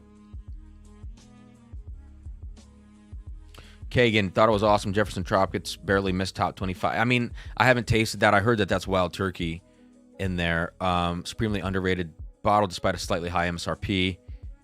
I've heard it's good, actually. But again, like everything on this list to me, like the stuff that stood out at the top, like if it really stood out at the top, I have to go with the fact that the top 10 in this list probably are Fred's top 10, in the blind, in a blind, because like, look, people were complaining that they were shocked that Maker's Cellar Aged got 84th. Okay. But I'm going to be real with you. It's a cool bottle. There's no way in shit that Maker's Cellar Aged is going to do well in a blind with 100 bottles, even 20 bottles, even 10 bottles. It's not going to do well in a blind. So like, unblind, that's probably going to make his top 10. And blind, it's not close. So I trust that Maker's Cellar Age didn't deserve a spot in the top 10 on this.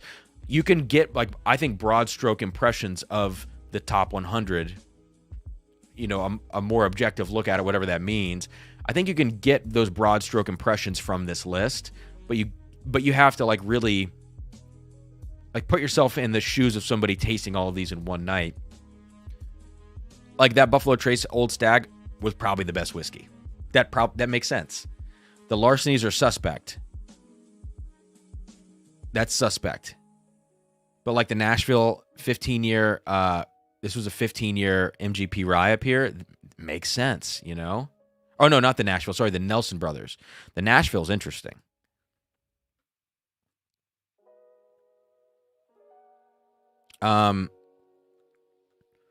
What are some other crazy ones in here? Here we go. Eagle Rare 17 and Bardstown Discovery 11 sitting next to each other. I think that's very interesting. It goes to show you, too, like, if you did those head-to-head, it would be an interesting comparison given the proof difference on them, but then the profile difference and the age difference. Like, what a tough comparison that is. Keep scrolling here. Green River 90 proof doing really, really well, and that doesn't surprise me. Not at all. Rare Breed coming in 55, okay. And Old Forester Birthday Bourbon, this to me seems like a proof issue. 96 proof, it just didn't do well, and it seems like a proof issue, not tasting the nuance of a bottle that's presumably good and tastes old. But when you're tasting all those at once, that's probably tough. Let's keep scrolling. What else we got? Knob Creek 18, yeah. Little Book 7, I think he really liked Little Book 7, but it didn't do so well. And truthfully, I wasn't the biggest fan of that one. So what are you guys seeing in here that's interesting to you? K-Luke Batch 4 in at 100. Man, it's rough. I heard Batch 4 was incredible. So, this is interesting.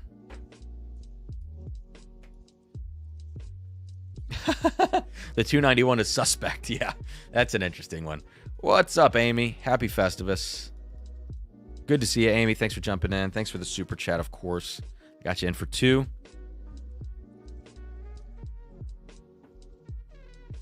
I do have one more PayPal here from William Hall. Thank you, William. I don't see any text along with it, so I'll just say thank you. I don't think there's anything to read out unless I'm missing it in PayPal. For some reason, I feel stupid when I use the PayPal app. Like, I don't ever know what's going on.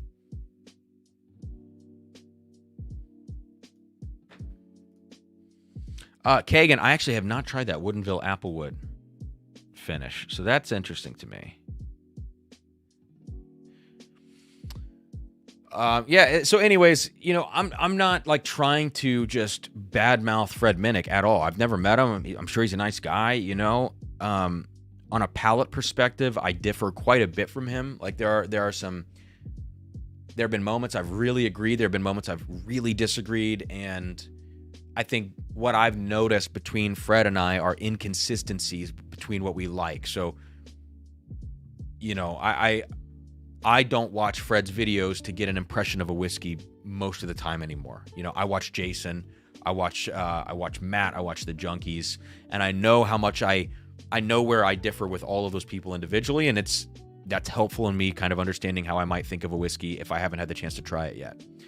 But with Fred, it's too inconsistent, and I can't find that through thread of where I know if he thinks this on this kind of a profile, then I'm going to think this. I can't find that between us. But this wasn't meant to like badmouth Fred as a person. It is meant to call into question the legitimacy of doing 100 whiskeys at a time, and I would have that conversation openly with Fred. I'm saying this publicly, which means it could get back to Fred, and that's totally fine with me because I think it's a worthwhile conversation to have. I don't think anybody on earth is cut out to understand the nuances of whiskey and accurately rate them with absolute numbers and then to even further rank them after that all in one night. I don't think it's possible. And I think judging by his own reactions to like, oh my God, my tongue is completely fried, but then saying I'm going to keep going, I like that's when I was like, I can't trust what's going on after this because I know that feeling when your tongue doesn't work. All right, we're going to move on from this now.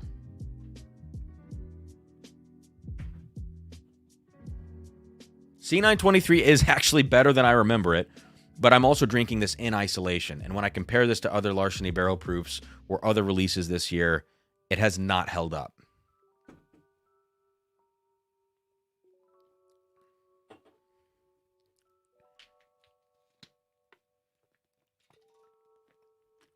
But credit to Heaven Hill, because Larceny barrel proof over the years has improved so much. It should get most improved award for 2023 or something like that, you know? Alrighty, it's 9:50, so 10-minute warning on the giveaway. We have 10 more minutes of super chats, then we'll do the giveaway. We still have a blind flight to get to, and I have... Let me see.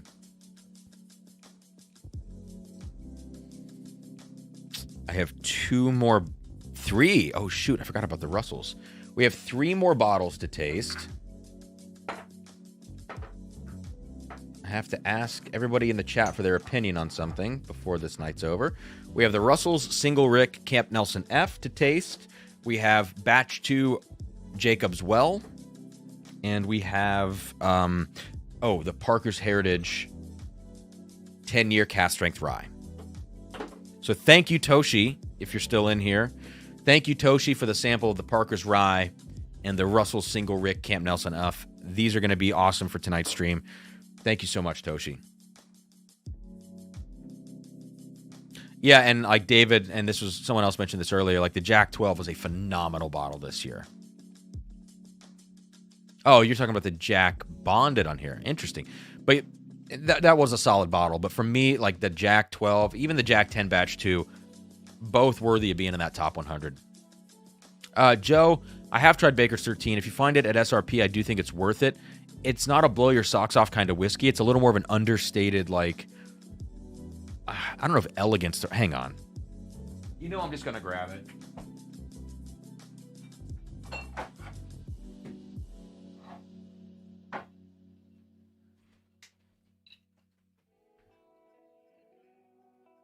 I got to get a feel for this again. All right, I have 2 more clean glasses. I'm going to have to clear. What is this? That's the larceny. What's this? That's the tainted Irish whiskey. Hang on, let me clear a glass. I'll taste this real quick. Okay. This will be okay. Still have 108 in here. That's amazing. Thank you guys for being here tonight. Still some good stuff to get to. I'm not trying to string you along, I promise. Or at least I think it's good stuff.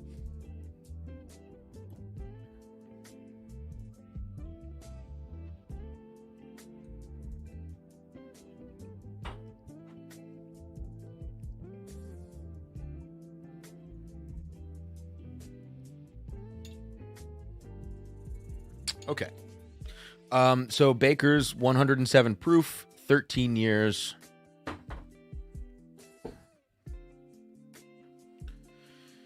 Let's see, real quick.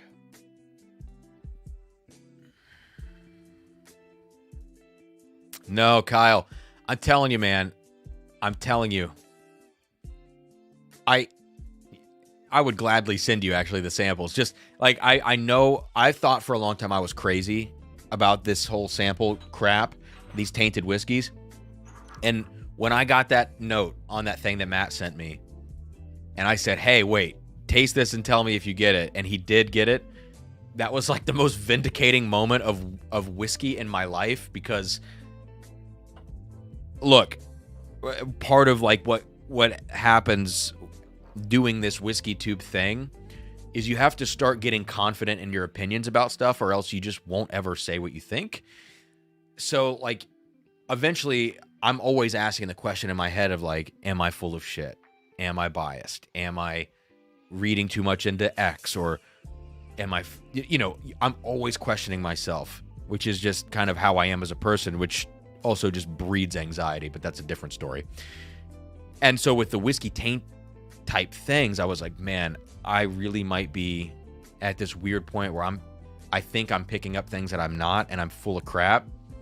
So when Matt was like, no, I totally get that, and it smells and tastes like glue, that was like such a sigh of relief, because that exact note, unmistakable note, has come off of sample bottles, aged in ore bottles, and an aged in ore travel decanter. And I know it's tainted whiskey. So anyways, I don't say that lightly. And look, on that same note, I have talked on the channel previously about thinking that Barrel King might have been doing weird things to their whiskey, because there were some notes on Barrel King whiskeys after the owner of Barrel King was associated with some of the stuff going on with the Good Times whiskey, which is like kind of flavored basically. And they kind of do some of that at Barrel King with some of the toasted vanilla, blah, blah, blah, Philly blend that they've got, it seems like, when they don't call it straight whiskey. At least they don't call it straight whiskey. Good Times does. I thought they might have been doing stuff to their whiskey. And come to find out after tasting other finished whiskeys that have been put in Stag Junior barrels or other high-end whiskey barrels as a secondary cask, the flavors that I was getting come from that. They don't come from tainted whiskey. And so, like, that was one situation where I got ahead of myself and thought I knew more than I did, and I started spouting stuff off. And I will totally take the L, and I apologize publicly to, everybody at Barrel King for saying that, because I don't think they touched their whiskey. I think there is probably some stuff going on with the Philly blend and, those weird finishings that they're doing, but they don't call it straight whiskey. And credit to them for doing that, whereas Good Times still did. But I think all that other stuff has to do with those finishing barrels they're using, which I think Nashville Barrel Company has done as well. Those very concentrated flavors, which are reminiscent of older Smooth Ambler, Old Scout, old MGP picks from the mid-2010s, I think it is entirely possible to get those flavors nowadays with those finishing casks, and I don't think you have to mess with your whiskey. So I do, that's one of those things where it's like, I felt like, man, did I get that wrong? Did I also get the tainted whiskey wrong? Yeah.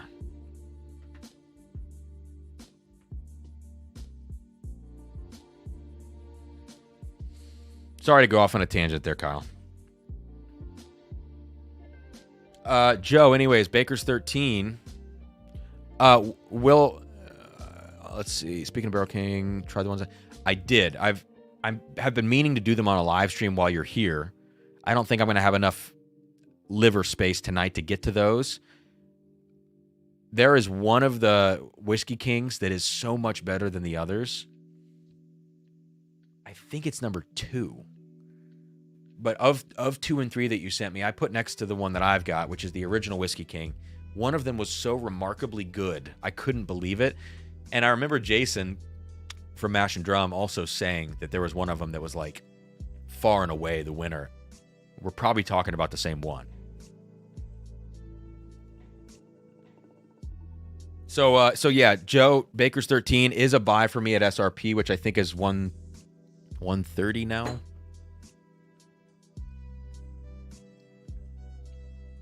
The palate is a little understated, but the nose is great. So, in my opinion, this would be kind of like a end of the night bottle. Well, you either you don't want to go from this bottle. You don't want to go to this bottle after drinking something that's even remotely higher in proof. You either have to start with this or you're just drinking this all night. Don't put this in a bad spot in a lineup that's going to make it look stupid. Okay. That's all.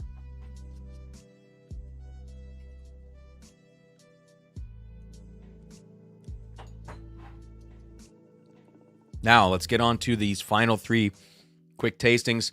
It is giveaway time, guys. We got another minute and a half here before we do the giveaway, just to let you know. Yeah, I guess it would be a starter whiskey is the way I need to say that. It would be a great way to start the night with Baker's 13. Alejandro is correct. I think I am all caught up on Super Chats at this point.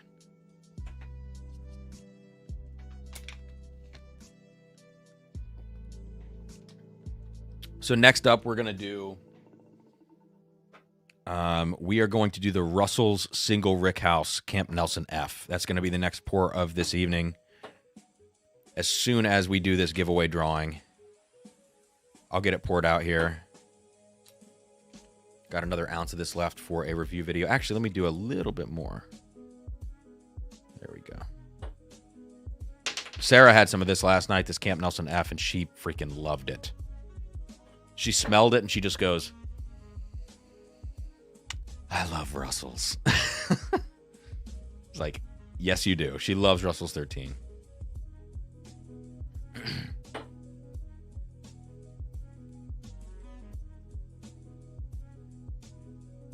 Toshi, I agree with you on your Harden's Creek to Baker's 13 comparison. All the Harden's Creeks are better. They're a little different, you know, but like the Baker's does have its own thing going on. Is it enough for me to want it over a Harden's Creek? No, it's not. All right, so here we go. Giveaway time now. All super chats are in, I believe.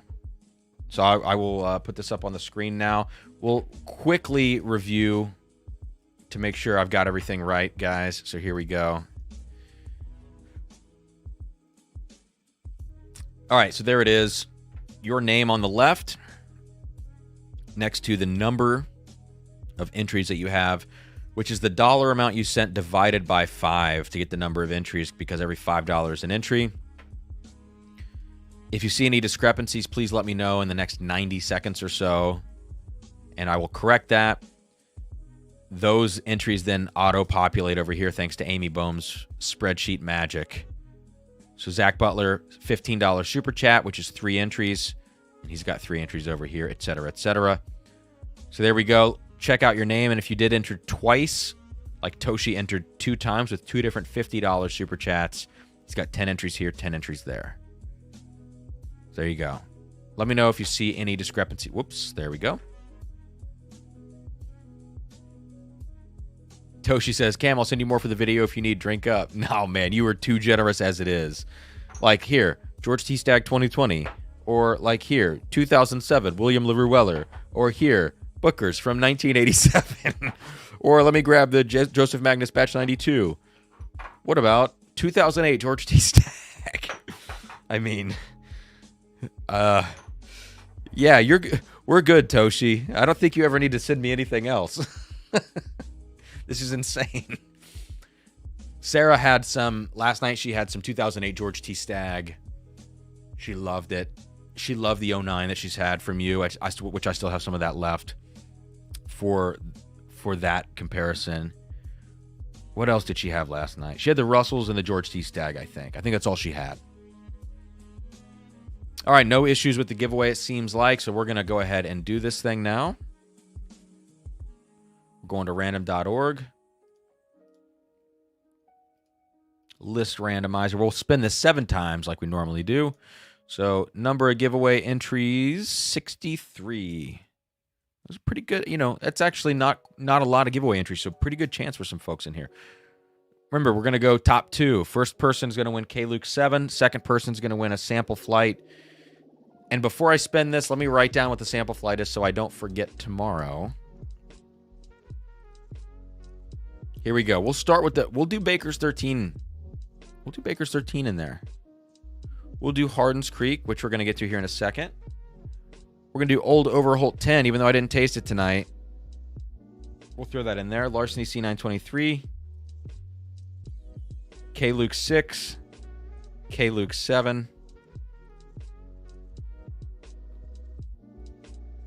Both ADHD Knob Creeks.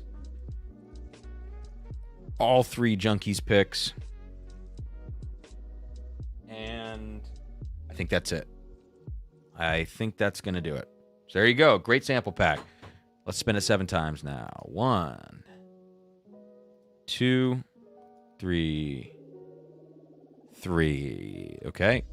4, 5, 6. And before I click this last one, thank you all so much for being here, for your support. We're not done. We still have probably like 45 minutes of stream left to go. If you want to hang out, I understand if you got to get to bed. Tomorrow's still a work day or a school day. Hopefully work day. Hopefully you're not in school.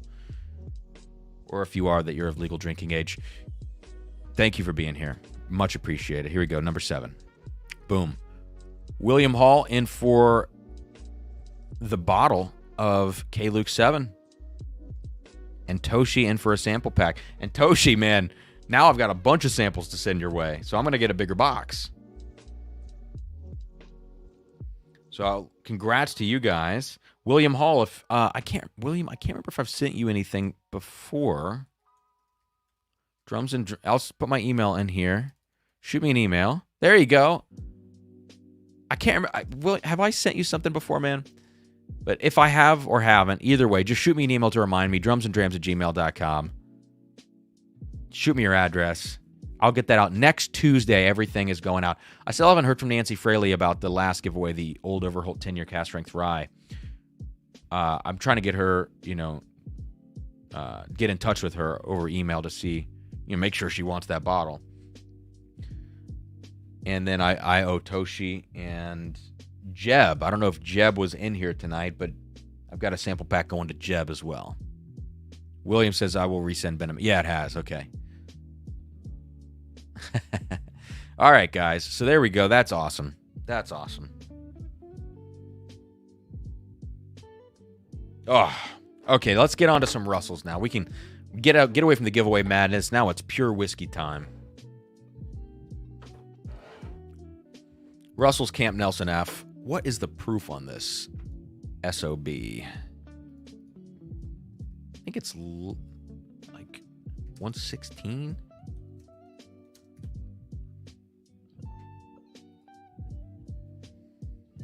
I'm looking it up. Oh my gosh. Come on. 117.6. And it says age 10 plus years for age. Okay. All right, 10 plus years. So, on the nose, fresh cherry.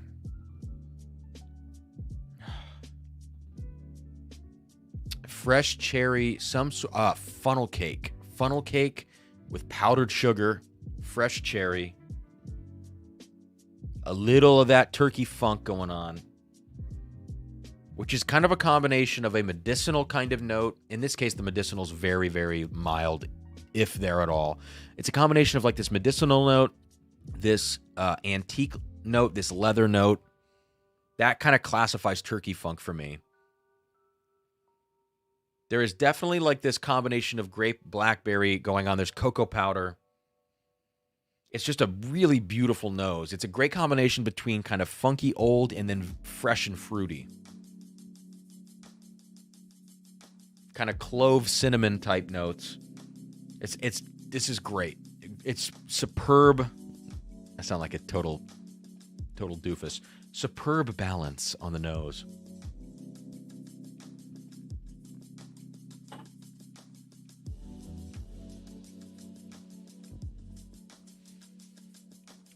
It doesn't get like, oh man, it took a turn mid-palate. It took a turn mid-palate when I thought it was going to like go away, and it ramped up. So that's a big plus for me. Wow, sour in the finish. And I love when a whiskey has a sour note to it, but it balances that out, and it's not like bitter sour. Oh, that's great. This is great whiskey. It is not a $300 whiskey, but it's great whiskey. It's not as like dark and funky and old as Russell's 13. Russell's 13 can sometimes feel tired when you drink it. This is full of life, this whiskey, but maintains a little funk with that freshness. Oh man. If this whiskey were a $125 bottle, I would be way more I don't know what the word is, like sympathetic to, to the cause, empathetic, whatever. But with this being a $300 bottle, the level of critique I give it proportionally has to be much higher if I take price into account. And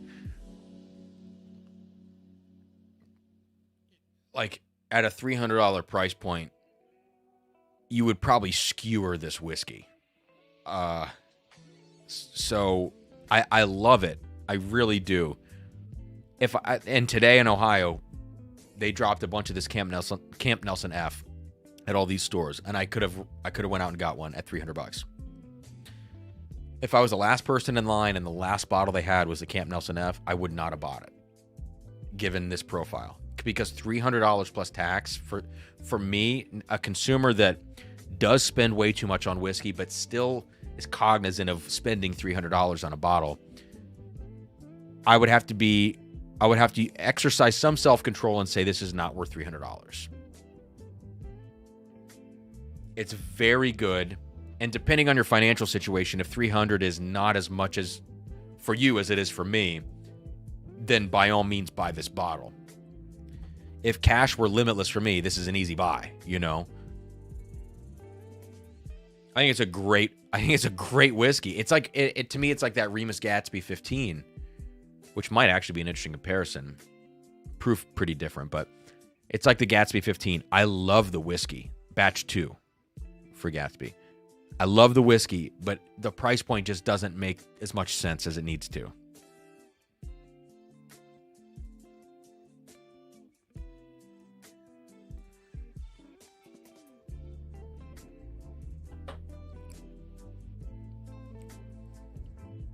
Very cool whiskey. And I love these terroir-driven series now. Camp Nelson C, Camp Nelson F, the Harden Creek campuses. I love seeing these terroir-driven things coming into the market. You know, at the end of all things, once Wild Turkey sees this series through, I don't know how many warehouses they're actually going to put out into this single rickhouse series. It would be like the most badass tasting to be able to taste all the turkey warehouses against each other. I really think that's cool. Like, even the Knob Creek thing, the Hardens Creek stuff is very interesting. They were all pretty distinct, you know? Same base idea, but Claremont sweet, Frankfurt spicy, Boston oaky peanut butter. And I didn't get to try Camp Nelson C, so I don't have a point of comparison for this one. But the F is delicious, and everybody's been saying the F is better than the C. Yeah, I could see that this would be the superior one.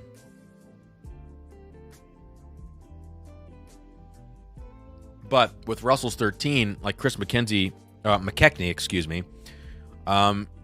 Chris says, I preferred Russell's 13. If you put this in a blind for me up against Russell's 13, if I don't automatically pick Russell's 13 because it's more aged and deeper, richer, even if it is a little more tired, if I don't pick it immediately, then it would come down to a thing where I would probably say, well, depending on the mood I'm in, if I want something that's more lively, or something that's more sophisticated and old, it would be maybe a tie at best for the Camp Nelson F.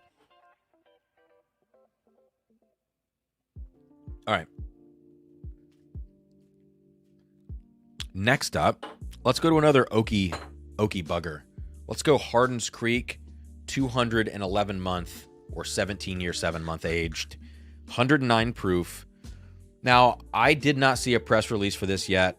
I have to imagine it's the same blend of two different mash bills as the previous Jacob's Well in the Harden's Creek line.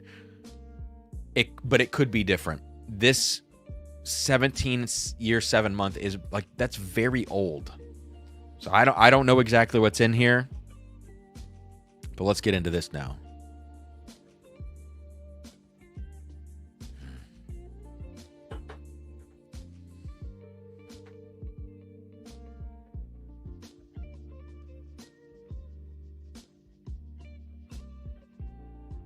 Wow.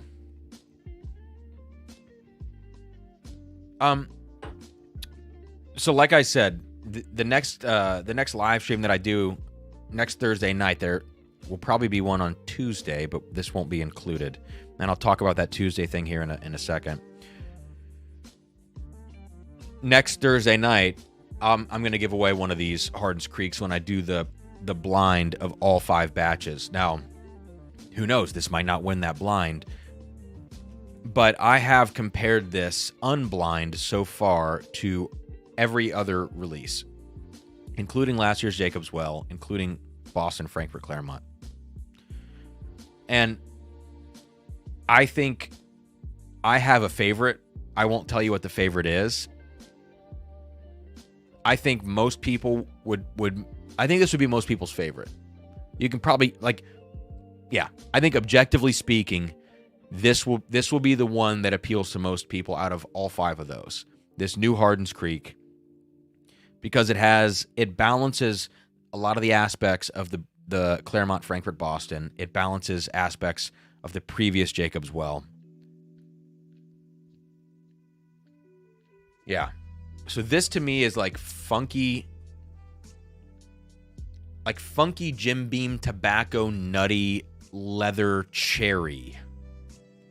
It's that. Like, it's in that realm. And I think old Jim Beam can go a few different ways. Like, if you ever smell Knob Creek 12. Knob Creek 12 is super oaky. It's the whiskey that taught me how to really smell oak distinctly. It also, Knob Creek 12 has like a sour component to it, which I just mentioned on the Russell's Camp Nelson F. But in this case, it's an even funkier sour thing going on. So Knob Creek 12 taught me that. So there's that aspect to it. Knob Creek 12. Then there's Knob Creek 18. Same product, 6 years older. Knob Creek 18 gets much more into like dusty peanut shell, like old oak notes. A little varnishy almost, you know? That's like Knob Creek 18. These Harden's Creek releases have been in both of those camps. So the Jacob's Wells, for me, tend to be on the Knob Creek 12 side. More sour, a little more like bright, fruity, you know, forward. And then all of the Frankfurt, Claremont, Boston, those three releases were like more like Knob Creek 18, which is just kind of heavy and dark and funky. This straddles both categories because it's so old. It's 17 years, 7 months. I get a lot of those like old funky things, but it still retains the sourness and the freshness, relatively speaking, of the Knob Creek 12. It's an interesting balance on this. Like, it smells like a mossy log, like you're walking outside in like a damp, you know, that petrichor, like damp forest, mossy log. Smells like that, but also it smells like juicy fruit gum, which is like fresh and fruit forward. It also smells like leather. It also smells like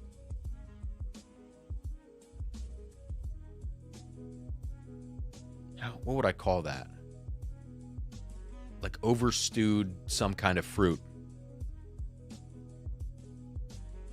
Yeah.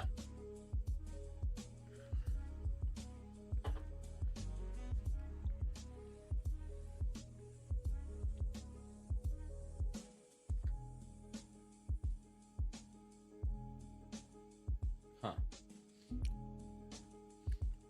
Man. And the vanilla comes in on this Harden's Creek late. Like, as it transitions to the finish, you start to get into this really, really nice, again, fresh. This is a great balance of really fresh and really, really old notes. And it's still lively on the palate, and it's almost 18 years old. And that's why I feel like this, if I give away any bottle in the Harden's Creek line, I think this is the one that will appeal to the most people. Whereas if you give away like a Claremont, some people are going to love that sweetness, and some people are going to say it's flat. You give away Frankfurt, some people are going to say, I love the spice. Some say it's overbalanced on the spice. Like, that's how I feel. This, to me, is the perfect unifier bottle in the line. And actually, Jacob's Well Batch 1 was the same thing. I think these are like the unifier bottles that bring everybody together that like old whiskey, but also like a little freshness.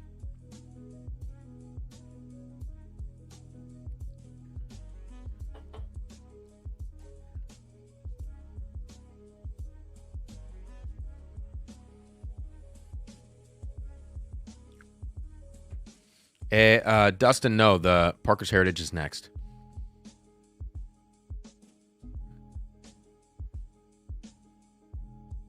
Okay. So this is great.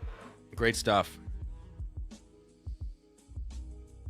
Oh God, the heat is back on in this room. If I start turning red and sweating, the heat kicked on again. Good Lord. Okay. Next up.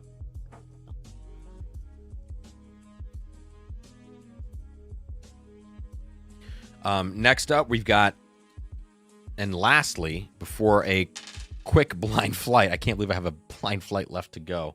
I did say this would be about a 2.5, 2:45 stream. I think that's going to be accurate at the end of all things. Last but not least, Parker's Heritage Collection Rye 10-year cask strength. This is the 17th release in the series, I believe. Parker's Heritage Rye 17. Let me get a little info on this in terms of proof. It is 128.8 proof. And it is the barely legal rye mash bill, and I think that's probably the same mash bill as Pikesville, 513514, but let me see. Pikesville mash bill.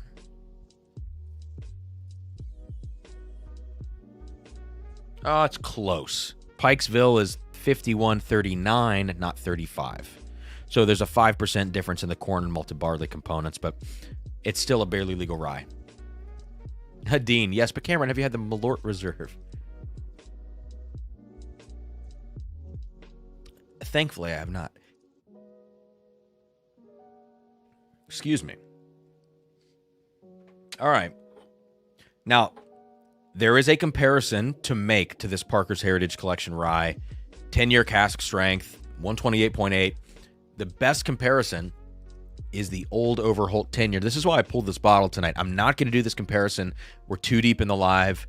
I need to save the remaining liver space that I have for this quick blind flight at the end. But the next video to come out on the channel will be an Elijah Craig C923 comparison between the two different laser codes, A22 and A23. And that, fingers crossed, should come out on Saturday. The next video that I'm going to drop is going to be a comparison between the Parker's Heritage 10-year cask strength rye and the Old Overholt 10-year cask strength rye. Basically an 8 proof point difference. One Jim Beam, one Heaven Hill, both known for nutty profiles. I think it's going to be an interesting comparison because the Overholt is 100.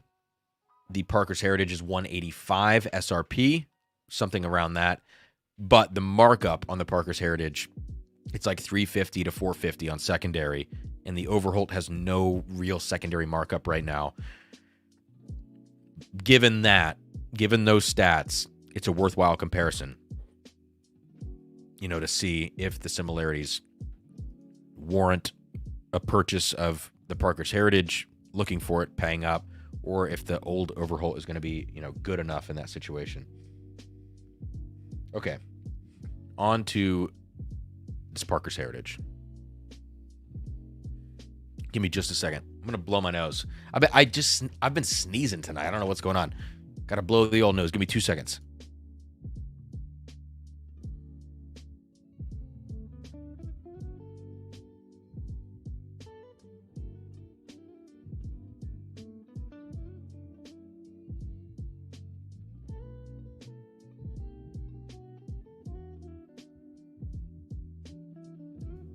All right, that's better.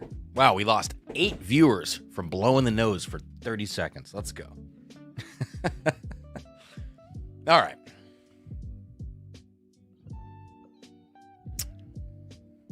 Wow. Okay.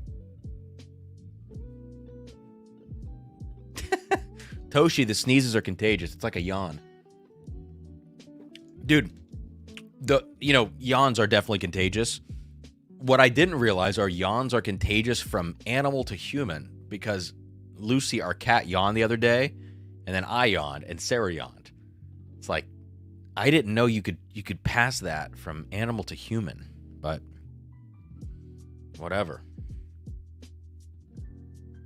Okay, Parker's Heritage 10-year rye smells very good, and I think Dan Shook didn't like this. If I recall, I don't remember what he said about it. I just feel like he didn't like it in the video. I got to go back and watch him and Sean talk about this one.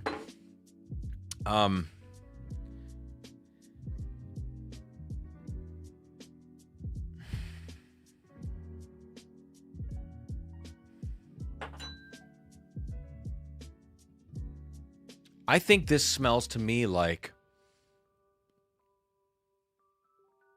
mint chocolate s'mores. So Pikesville is one of my favorite ryes. 50 $55 rye whiskey, 6-year age stated, 110 proof. Pikesville is, I love it as a barely legal Kentucky rye.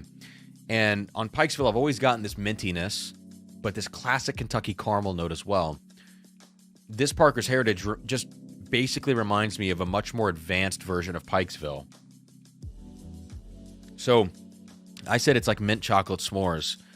There's a clear vanilla / marshmallow note in here that's kind of creamy and very sweet, very decadent, dessert-like.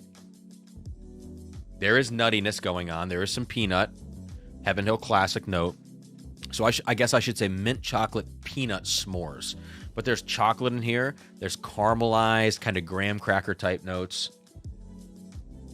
And that mintiness is weaving through all of it. That Pikesville mintiness that I typically get here in the Parker's Heritage is I just mint chocolate peanut s'mores is what I would say for this on the nose. It smells really, really good.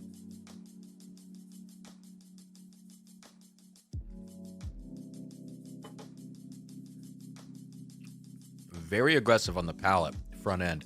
It's a rye.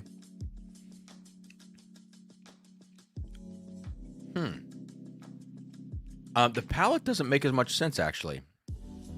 So the nose on this is great. Palate aggressive up front with like intense pepper spice.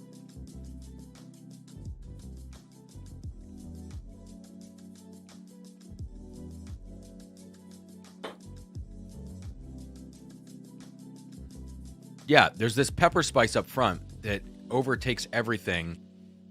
And there's like a wave of notes that want to come in, and they're not allowed to come in yet because the spice just doesn't get out of the way.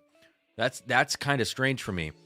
Eventually, once you get to the mid palate, as it starts to really get into the finish, those notes do make themselves known, which is kind of like that graham cracker caramel, that s'mores thing that I'm talking about.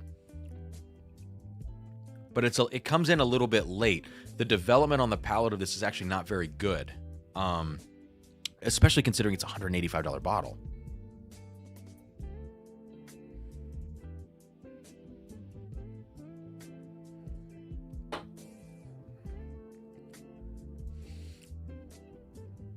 Taking smaller sips helps, actually. Like the first sip is way overdone. I actually need to pour more of this because I'm not finished with this yet. Smaller sips help because you don't get as much punch on the front end. So this is one of those cases, those weird cases of drinking whiskey where always how much whiskey you sip in one given sip, that will always affect the experience. But some whiskeys depend on you sipping a certain amount to actually get a good experience. This is a whiskey where you have to take super small sips to maximize what you're getting. Whereas other whiskeys that might be tame on the palate, for instance, like the Sealbox pick, or what is it, a Pursuit Series Rye, the one that was like 89 proof or whatever on Sealbox. Because that's such a tame palate, you have to take really big sips to kind of maximize the experience. This one you need to take really small so that you push down the rye spice hit at the beginning and you actually can focus on the sweetness.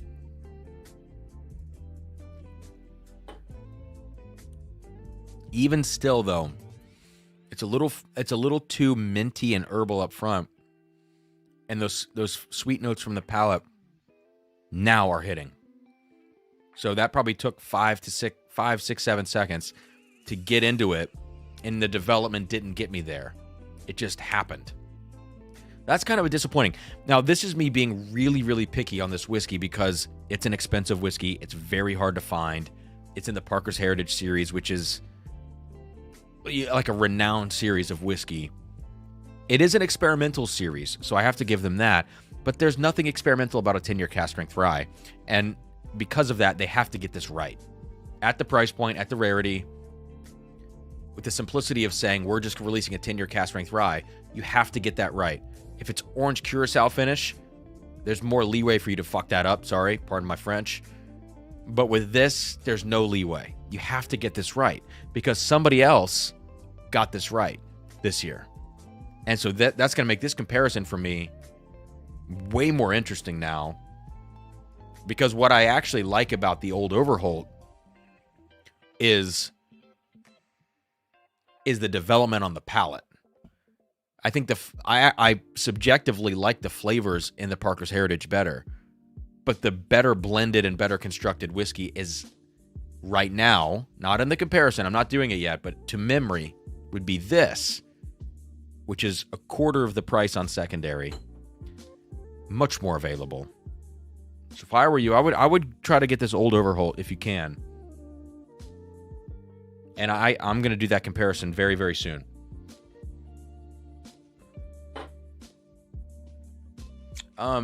So 2 comments about the heavy char. Ben, I don't have any of this sample left, unfortunately.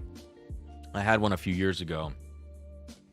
I remember loving that rye, but I can't remember exactly what it was like at this point. I mean, I like the fact that this basically feels like maxed out Pikesville. I just think that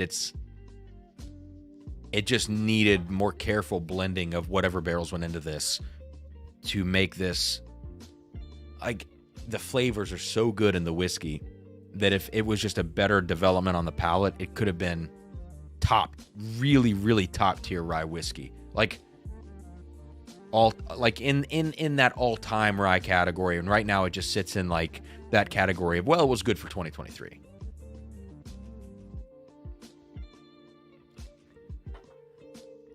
So, all right.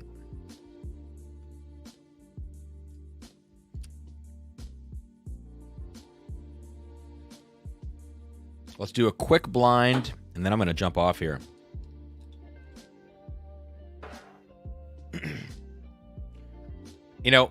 Tasted a lot of whiskey tonight.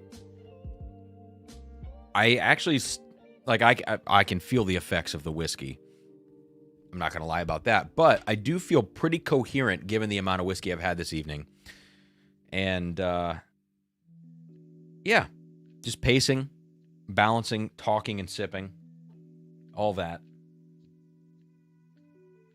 Whew.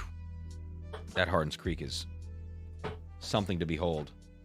And one blending experiment I've been doing has been various Harden's Creeks with this Old Overholt rye to balance out a little bit of that kick on the front end of the Old Overholt, which is very intense. And if you just add a little Harden's Creek, any of them, to that Overholt rye, you can get some really cool results.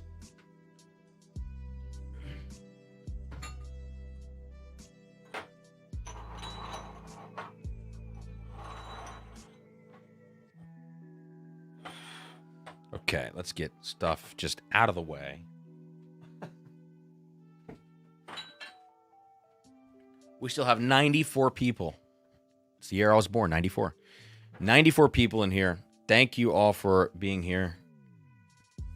2.5 hours deep. It's a little much, but that's okay. Okay, let's get these sorted. What are you guys sipping on? We're deep in it. Some of you might just be starting your night. Some of you might be ending your night. What are you sipping on right now? Out of curiosity. One other thing that I wanted to ask. So Toshi, Jared O'Connor, first time viewer, great stream. Thank you, Jared. And thanks for being here, man. That's awesome. Toshi, since you sent me these samples, I have to, and you're in here, I want to ask this question. What do you think, and everybody else in the chat, what do you guys think? I want to do a ridiculous side-by-side comparison of 5 different George T. Staggs that Toshi has sent me. He sent me 4 of them, and Matt Porter sent me 1. I have 2008 George T. Stagg. 2009 George T. Stagg, 2010 George T. Stagg, 2020, so fast forward 10 years, and the 2023 media sample that Matt sent me.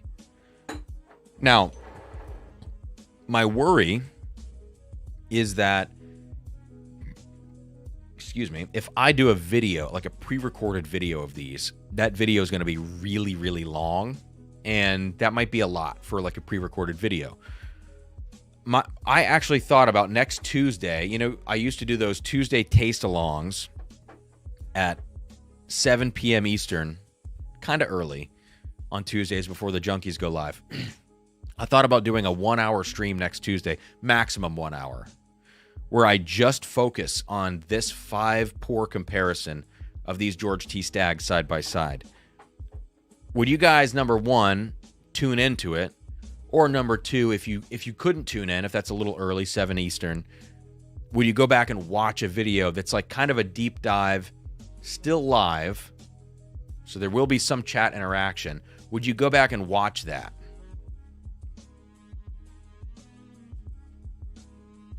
So Toshi says, I think you should record a video. Yeah, I guess I could, man. I guess I could. I could edit down a video. I think I could probably get through these 5 batches. I think I could probably do it in 20 to 25 minutes in a video. Because it is... Because I would want to really go into depth. Go into detail about them. What do you guys think? What do you guys think? Do you think video?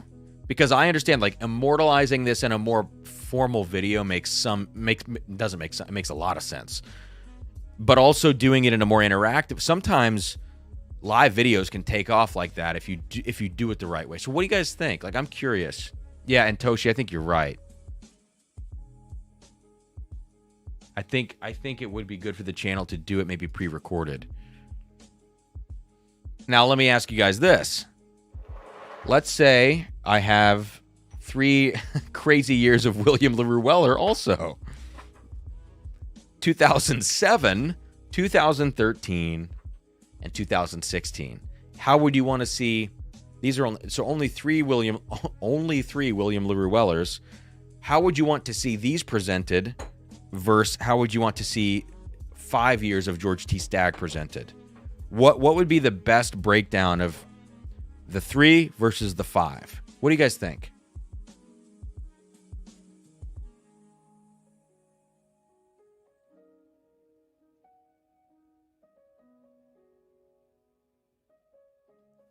Tim, blind them all. A lot of good thoughts here. Joe Dickens said, I would do it live, then record a video where you can get through it faster. 20 minutes is long. Yeah, 20 minutes is long. But see that, Jared, I was kind of thinking that maybe the William LaRue's going like a pre-recorded video and Stagg going like a dedicated live stream. But I don't know. It's interesting. I could just sack up and just do 2 fucking epic videos, you know. But the thing is, guys, I don't have a few of these. I don't quite have enough of. Like, if I wanted to make a video and a live stream for both of them, I don't have enough of a few of them. The 09 George T, the William LaRue 2016. Probably have enough of the others. But like those 2, and I don't want to bleed the feed. I don't want to do too much. I don't want to do 2 of each because it feels like maybe that's hitting it over the head twice, you know? Yeah, Mark, I guess 20 minutes is 4 per whiskey. That's actually not that bad.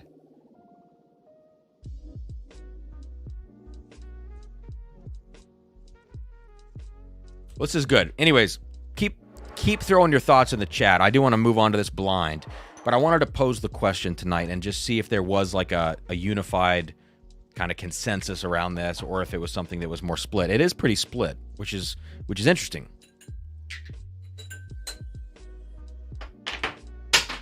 Well, drop that one. Yeah, well, yeah, right. Oh, I don't have enough George T. Stagg 09. Oh, no. It's like, yeah, first world problems. I understand.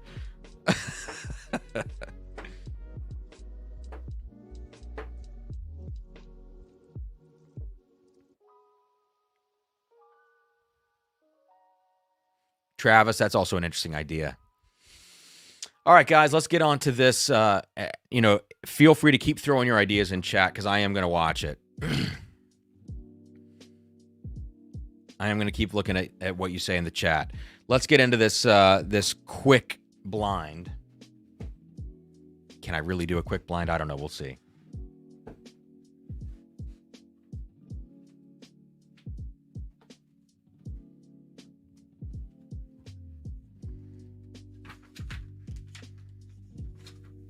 All right. Miracle Martinez, $30 for a pour of Blanton's Gold. Pass. Not worth $30, unfortunately. Today is 12/21/23. Sarah, 4 pour blind. A, B, C, D. We're going to try to guess age, proof, distillery, finished, yes or no, grain, type of whiskey, question mark. What else? What else do we want to guess in this?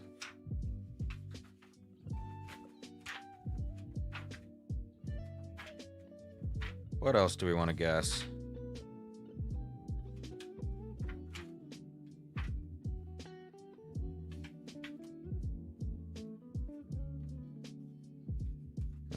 That's good. That's good. All right. So we do have the secondary camera set up. There we go. So I will show you guys what's in here. Let's go to glass number 1. So let's get this set. I have a test card.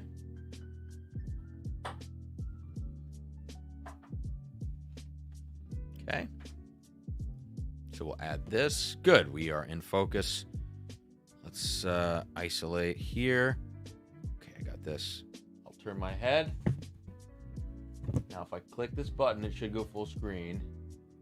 So you should be full screen now. We'll go 3, 2, 1. Okay, we should be back. Good, we're back. We'll put glass 1 down. So what you just saw is what is in the glass that I'm about to smell. Please, no spoilers in the chat.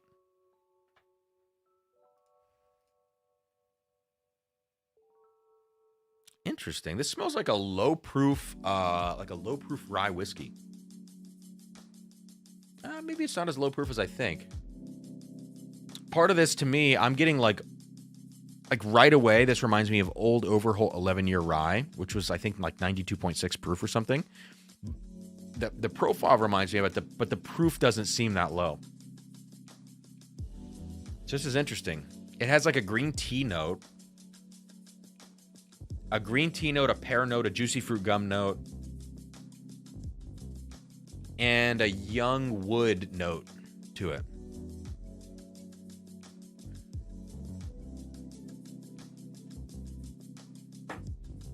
Ooh.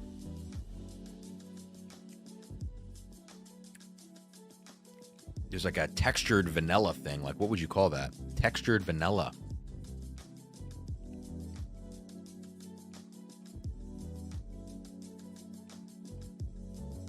Interesting. So this reminds me of either like a Blue Run Golden Rye or that Overholt 11-year rye. It's in that realm, that green tea, low proof rye thing. I can't get my head away from that. Huh. It is low proof.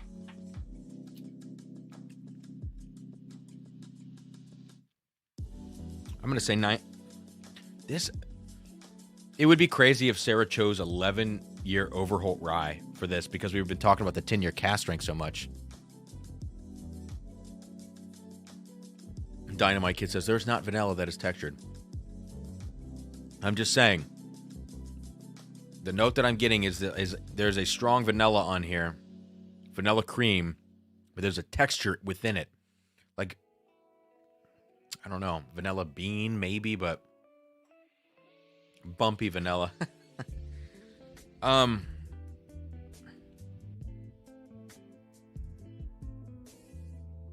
Man, that's tough. Glass A is tough. I'm going to come back to it, but I'm going to write down maybe 11-year-old Overholt rye. I think the proof is low.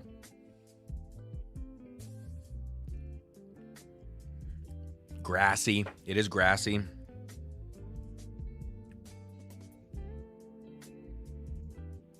I would say like 92 proof, question mark? Or lower. We'll come back to it. All right.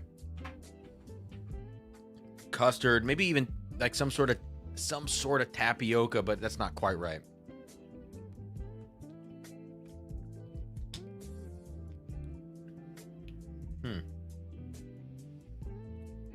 Tasting notes are so fun to nerd out about.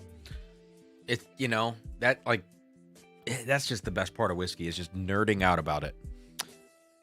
Okay, glass 2. Let's get this pulled up. Okay. We'll go test card here. Get this on the... Oh, sorry. Hang on. I need to do this. There. This way you can see I'm turning my head. So cursor's in the right spot. So I'll turn. We'll pull this up. This is in the glass that I'm about to taste. If I click this button, it should go full screen. So you should be full screen now. All right, so here's in the glass that I'm going to taste. I feel like my fingers are maybe in the way. I'm going to move them. Okay, 3, 2, 1. We should be with both things next to each other. Let's get this down. Good. Okay. Move this out of the way. Glass 2. All right.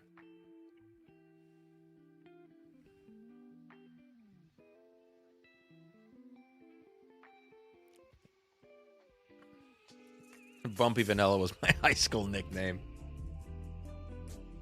Ooh, okay. Interesting. Glass 2.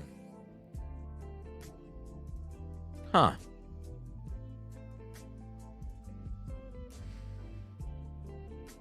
Something more classic about this. This is also very hot on the nose. Glass A was like that at the beginning too, and then it turned out to be what I would imagine as a lower proof. Yeah. Hey, Dynamite Kid, the reason I do that is so that you can see the note cards a little bit better when I'm showing the blind pours. So the second angle in a live stream setting for me is so that I can do this and you can see exactly what it is I'm tasting, and I make sure it's that camera's focused on this mic so that when I pull this up I know it's going to be in focus. So it's just for blind flights. So don't overthink it. Okay.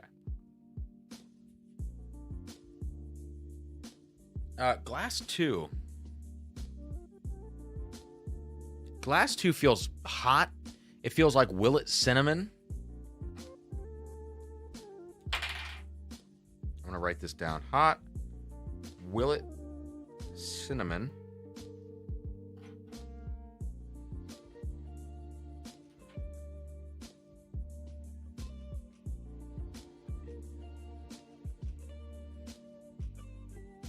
Thank you, Toshi.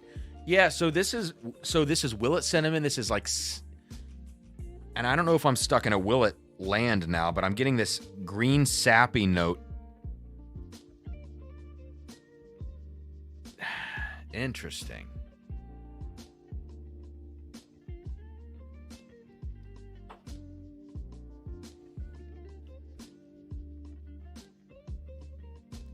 It's surprisingly lower proof on the palate than I thought it was going to. It feels very hot on the nose. Thank you, Mark. And Toshi, thank you guys. Oh, man. This has like a big artificial sweetener note to it. Oof. I would go on this. I would go saccharin, like real saccharin sweetness. Man, this could also be a rye.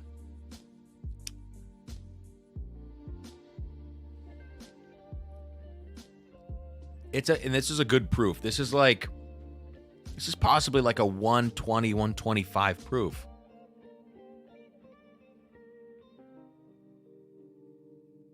Who is Dynamite Kid? I have to know. Come on. Who is Dynamite Kid?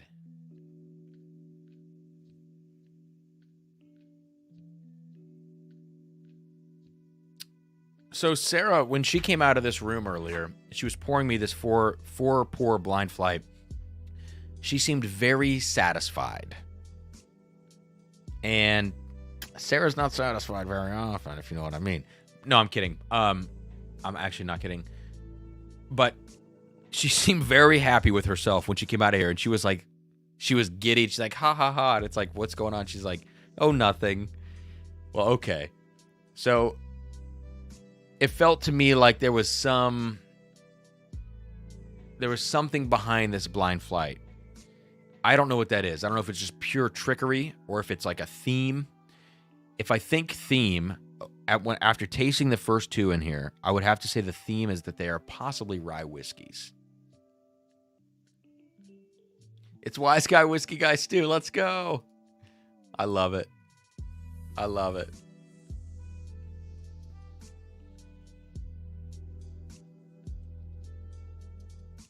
And if I had to guess that these were, so my mind is racing now. If I had to guess that they're ryes, Glass A is either Overhold 11 or Blue Run Golden.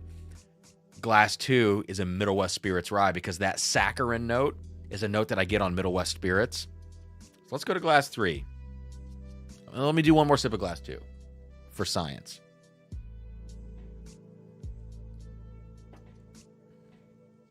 I don't know if the proof matches, but well, Glass 2 has a nuttiness to it. Did she? Hang on. I wonder if these are both Overholt ryes and she chose the two. Oh, it could be. Oh, it could be. So Glass 2 had this saccharin note, but it's kind of going away now, and there's this nuttiness coming through. Glass 2 is very good.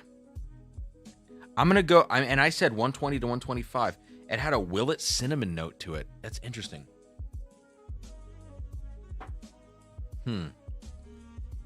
I'm still going to stick with they're both ryes. I really like them both for very different reasons.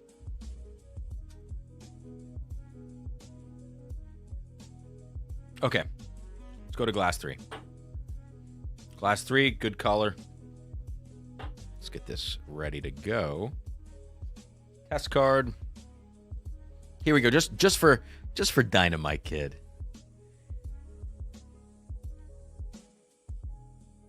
Okay. I need to pull this off here, actually. There we go. So there's Glass 3. What I'm about to taste. Should be full screen now. Okay, 3, 2, 1. We should be good. Pull it down. Okay, and we are good. Nice. Glass 3 coming up. Ooh, this feels more intense than either of the two before it.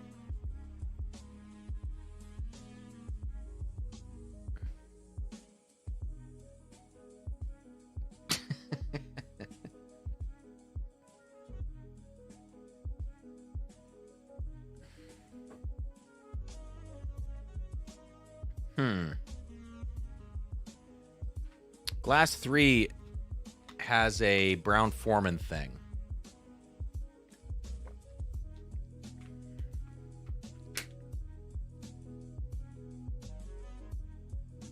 No, maybe Barton. There's a banana thing, but there's a lot of oak. And a lot of oak to me is not Brown Foreman. A lot of oak goes Barton.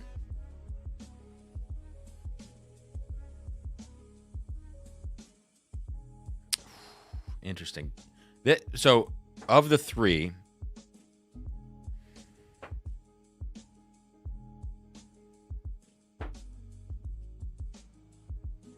the nose on 3 is easily the best nose.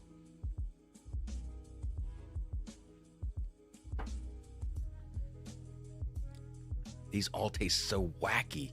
I don't know what she chose. Huh.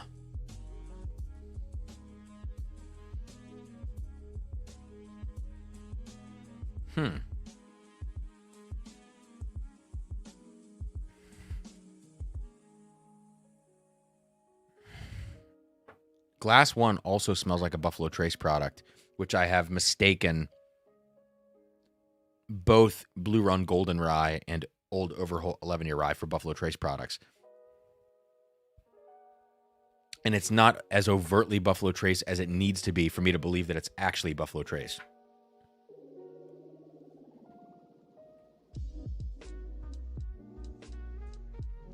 I'm telling you, 2 has to be Jim Beam. I would stake a lot on that. The 2 is Jim Beam. Now back to 3, which I said felt like either some sort of Brown-Forman or Barton. Man, the nose is great.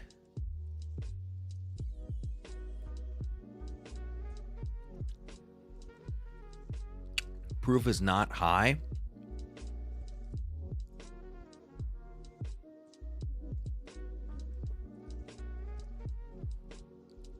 I think proof is like 104. 104 on glass 3.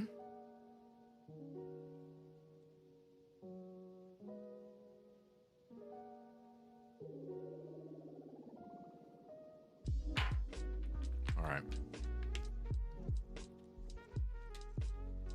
On to glass 4 now.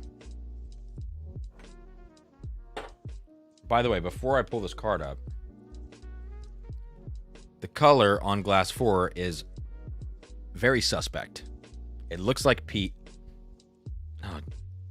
Well, I already know what glass 4 is. Glass 4 is Fireball.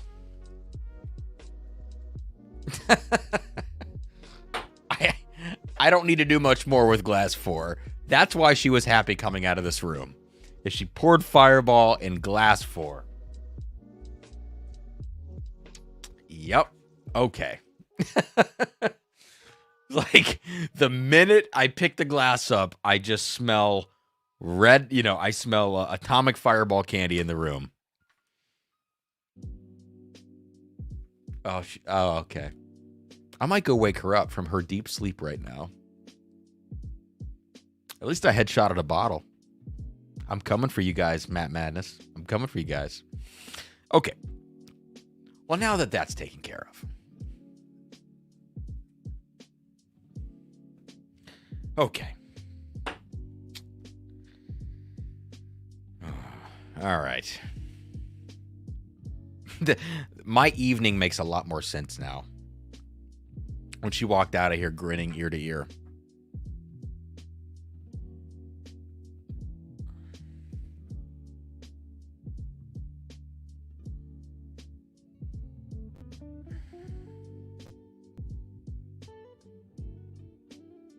Glass 3 is the one that most interests me in this flight.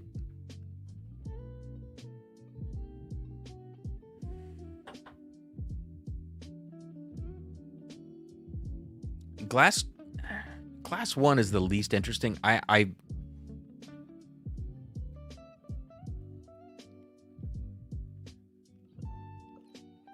One is so watery.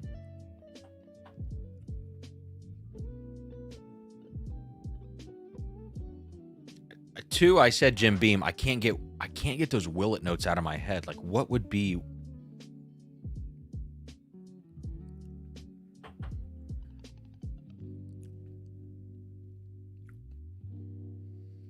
And then 3. Dean says, Cam says, please say hi to the ogre. He just got to the lounge from work. What time is it out there? 8 p.m.? What's up? What's up, ogre? Welcome to the lounge. It's your lounge, right?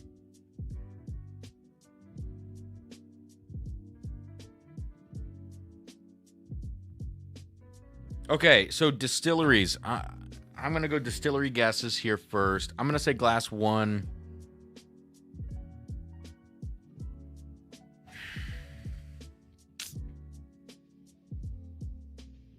This is a weird low. I don't know a distillery. I don't have it. Oh, this is a tough one, guys. All right. Give me like a minute and a half. Give me a minute and a half.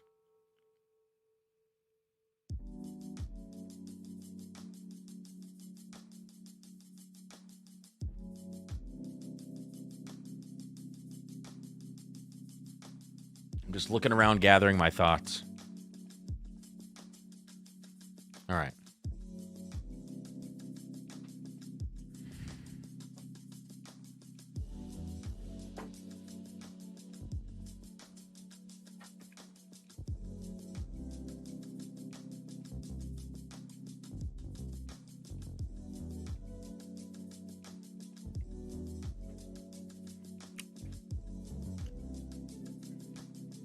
Glass B or Glass 2 is either some sort of Kentucky barely legal rye, or it could be like a 9-year Knob Creek pick.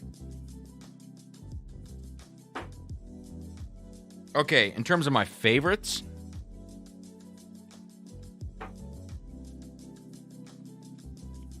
three, two, one. Right? One is great, but it's such low proof. All right. Let's go with it. Let's reveal Glass 1 first. I said 92 proof, 11-year-old Overholt rye.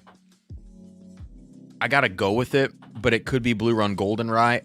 Otherwise, I don't know what it is, but I'm going to stick by 92 proof. 11 years probably generous. That's for the old Overholt. It does have a lot of oak, though. It has a lot of oak, so let's stick with that. Wow. So this makes sense.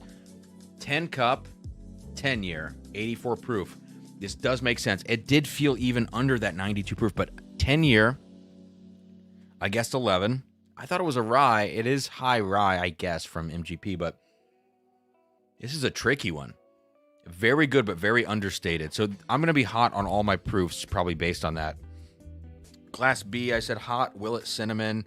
Then it had this kind of like sappy greenness on the front end. I said it was between 120, 125 proof. I didn't actually write an age down.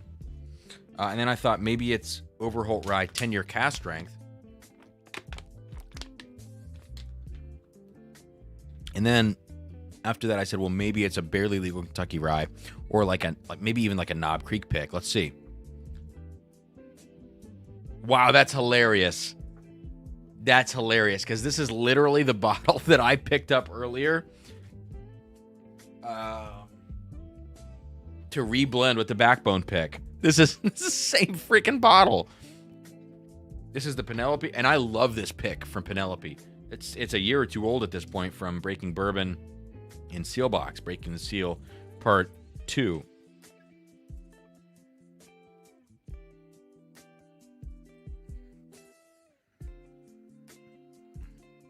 Wow. So both MGP. I wonder if Sarah knew that.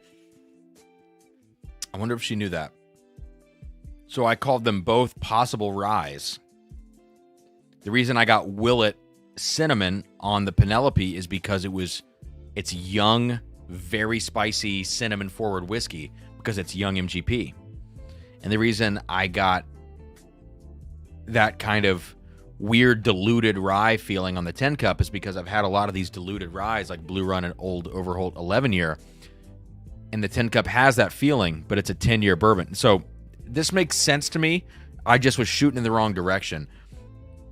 But honestly, I don't think I was doing this because I was trying to make bottle guesses. I really think like the 10 cup to me, it smells like a rye.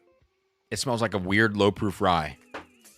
And the Penelope, because of all that funk, like heavy cinnamon, very aggressive, it smells like a rye, a barely legal one. So Glass 3, I said some sort of Barton, 104 proof, or Brown Foreman. I don't think this is a rye. So to me, my bottle guess on this was Sam Houston. Let's see. Wow, this makes sense. Four Roses, OBSK, barrel strength. So that's another bourbon. I said it was probably a bourbon. 104 proof. The Barton thing makes sense. Some of these Four Roses can have that banana note. This does have it. Let's see what proof that pick is.